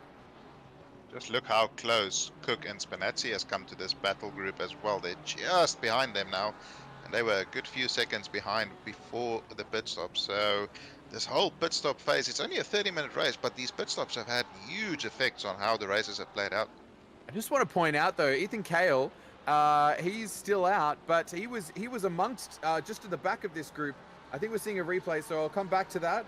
So this is the replay of that action. So it just has to check up, and that's how Chan gets. So Rayton has to check up there in the launch house racing Ferrari. Chan just gets up the inside of that BMW and makes the move happen. A little bit of touching up front between the purple and black cars, and Kairudan just hung out wide by Rayton to stop there being a run around the outside. So very, very good racing. But yeah, I just want to point out that made them go very slow, and Cale is still out there. So Cale was about 2 seconds faster than all of them that lap. So I can't remember exactly how close he was before the pits, but I think that he is definitely in the right position right now in clear air whilst these guys are battling. Yeah, so that wasn't a lapped car. That was a car that hadn't pitted yet. So yes, the car was one of the back markers, but it wasn't. He didn't have to yield position there. Yeah, not technically a back marker. He was, yeah, that's right. It was technically for position, so you're absolutely right. They did the right thing jumping into the pits, but here we go. It's Cale into the pits. This is going to determine the order as we go for the last 9 minutes of the race. So in he comes. Brakes nicely down to 50. That looked nice and smooth. Looked pretty sedate coming into there, not too aggressive, which is smart. You don't want to get that drive through for speeding into the pit lane. But Jan Tully asking about flashing lights. I think it's just a visual bug on his lights are on, and it's just the way that it's maybe shown on the camera. He's not actually flashing it. He would have received multiple penalties by now if he was constantly flashing. But these guys are coming into the final sector. They have 3 corners remaining. Chang decides to extend track limits. He's not happy with what the designer has done and made his own track there, but he got a good run out of there. And he has 2 more corners to navigate. How long will Kale still be stationary? Probably another 10 seconds or so as these guys clear the second last corner. 1 more corner to go. Kale is still stationary, so he will most likely be behind this pack if it continues like that. He has a little while to go down the pit lane as well. And we see Chan, and Kairuden coming down the main straight. Kale, I may have been completely wrong there. He is well clear of them actually. And he has taken the position and moved into P2. He goes deep there. He's not going to be happy with that, as a bug lands on top of me. And Kale He's incorrect in What? P2 position. That is absolutely the jump he needed. So that kerfuffle they all had, that put them back behind Kale. So Kale was racing for it whilst they all,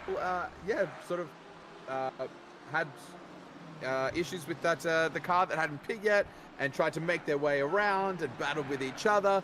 They slowed themselves up enough. Ethan Kale in the box seat right now for a podium finish. You can sort of see it flickering. Because his lights are on, when he goes over bumps, it'll look like as well that he's flashing, but he's not. There and you he go. has a little Easter egg there, a don't brake test on his nose there. But yeah, I think Chang is going to want to be getting past Kale here. Kale, I don't think he was as fast as these drivers, not far off, of course.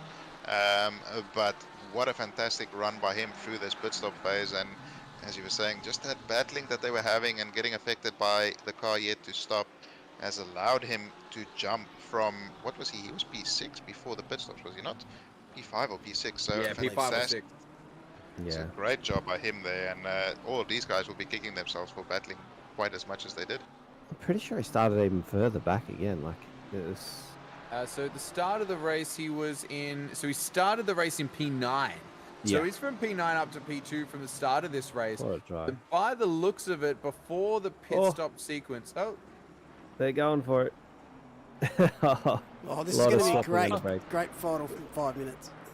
a bit deep, and that's going to be too wide. So we've got a bit of a run on the outside. He's really going to have to defend this one hard, is Ethan Kale. But I think he might struggle to hold this one because they're going to be holding it around the outside, which they have successfully. That is the run now into turn 3. That is pushing him wide. That means he's going to lose a position now. Unfortunately to Chan as well.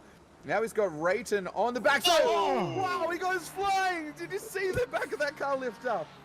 Okay, so that could have gone better for Kale, I would say. Yeah. Yeah, that was unfortunate. I mean, he got not bullied off track there, but he was out of position a little bit after that turn 2, and with Rayton just completely misjudging it there into turn 4, unfortunately.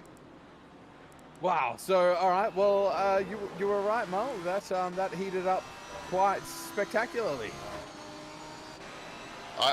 Mole said it was going to be an exciting final couple of laps, and that lasted all of about 4 corners. So. Hey, there's still some racing left to go.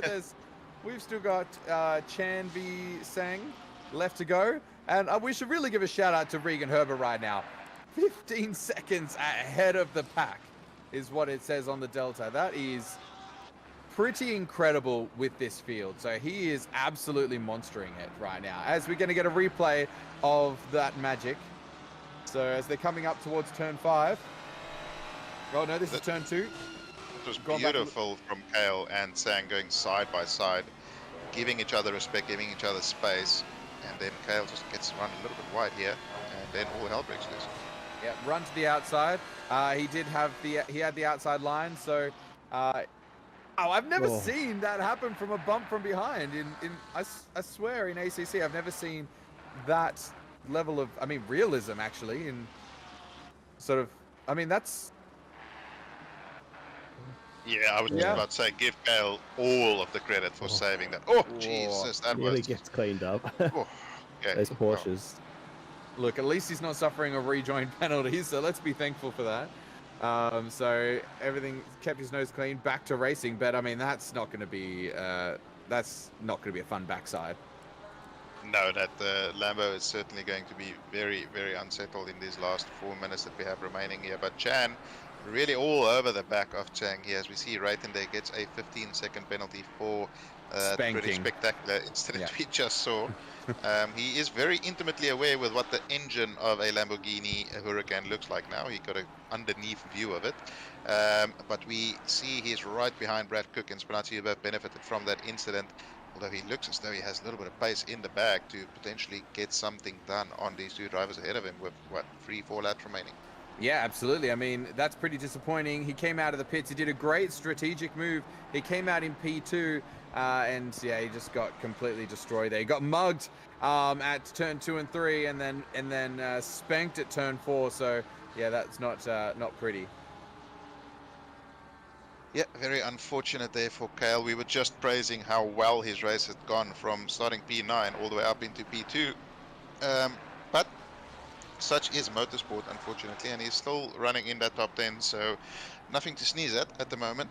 But Chang really, really having to go defensive against Chan here. 2 more laps maybe remaining, maybe 3, I'm not 100% sure. But he will be hoping that the time will run out sooner rather than later, so he can just relax a little bit. Spinazzi and is it Cook? They have been going at it all race so far, so fantastic racing by the two of them as well. Yeah, this will be the penultimate lap, so they have one more after this to go. So on our left, we're currently on board with Spinazzi, having a look at what's happening there in P7. That's Kale behind the back of this pack. We saw those two Porsches battling earlier, so Spinazzi looks like he's resumed that battle with Cook from earlier in the race, and he has got some pace on him because he is right on that bumper right now. So he's going to be looking in front and looking behind because we've got the mega fast Ethan Kale, albeit with a bit of diffuser damage, no doubt, on his tail as he chases down Cook for P6. So this is a very, very nice battle. A little bit of squiggly from Cook on the rear end. Second last corner here. They're coming around to the last lap. So this will be the last time they're about to do that run down the straight. So that is the prime overtaking opportunity on this lap. So if they want to get it done, they've got to get it done now. So how's the exit? It's close, but is it close enough? How much gain does the Porsche get down the straight on the other Porsche? How much gain does the Lamborghini get behind? Looks like nobody's gone for a big move into turn 1. Goes beer wide, does car 52. I feel like that one's not being kind on him. I think Kale's got his work cut out for him to get that Lamborghini over the line.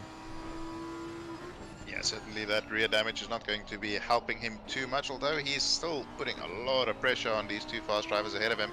Karuden seems to have dropped off the back of the guys ahead as well.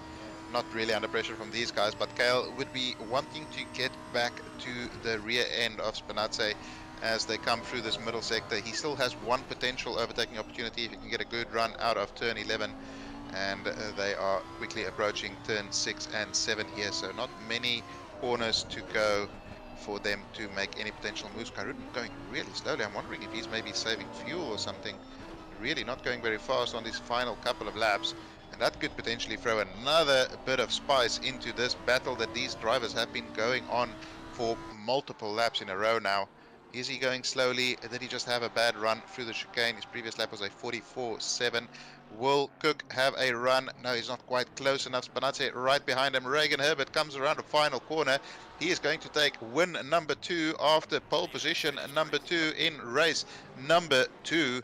And we will have Chris Chang crossing the line in P2 with Kobe Chan right behind him. Regan Herbert really in a class of his own on that race. Drivers behind were Ding Dong battling throughout the whole race and allowing him to just run away with it.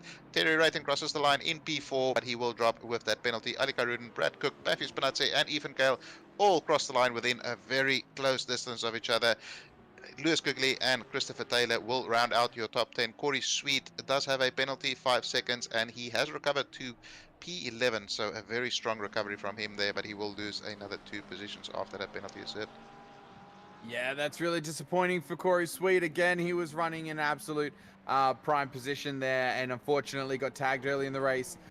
and that is not a good couple of races for him, unfortunately. Skidding around the final corner is that Porsche of Jake Brown. So the rest of them come across the line to finish off this round of the Simagic GT3 Cup. So that has been a good couple of sessions of racing. So 4 races in total we've seen tonight, and yeah, very, very good racing. Relatively clean for ACC League Racing overall. So it's actually been very good to watch, but obviously there's been a couple of incidents, as there always is. I think across the split.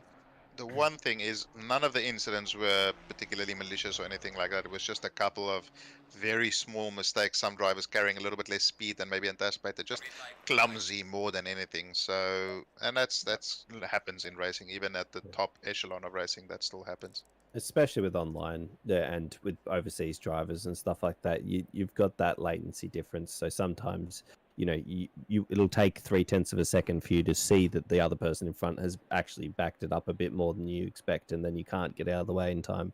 Yeah, So. Speaking of overseas drivers, look at that. P1, 2, and 3, international class. Herbert, Sang, and Chan. They are our podium for the race, followed by Kai Rudin, and then Cook, Spinazzi, Kale, Kugli, Taylor, and Baldwin round out the top 10. That is for race 2. So very good way. It looks like somebody didn't complete their pit stop. Stenberg down in P29 didn't complete. He's got a drive through there, so I think he might have missed a pit stop by the looks of it there. But that is the order for race 2. And that rounds up, gents, another night of the Simagic GT3 Cup for Motorsport Australia. So thank you everybody for joining us. Thank you, PJ. Thank you very much to Justin for being in the comms box. Thank you everybody who came in and joined us in chat. Thanks to everybody who watched. Anyone who's still watching, extra thank you for staying here for the boring bits. And we'll see you next week. Thanks, Samwise. Thanks for joining us as well, mate. No worries. We'll see you next week. Next week, sorry, we've got the week off. It's Silverstone 6 Hour. We'll be back for round 3 the following week, and I think we're off to Kyalami, if I'm correct. Yep. Very exciting. Yes. That'll be a massive round, I reckon. Can't wait. Thanks, guys. Have a good night. See you in 2 weeks. See you later.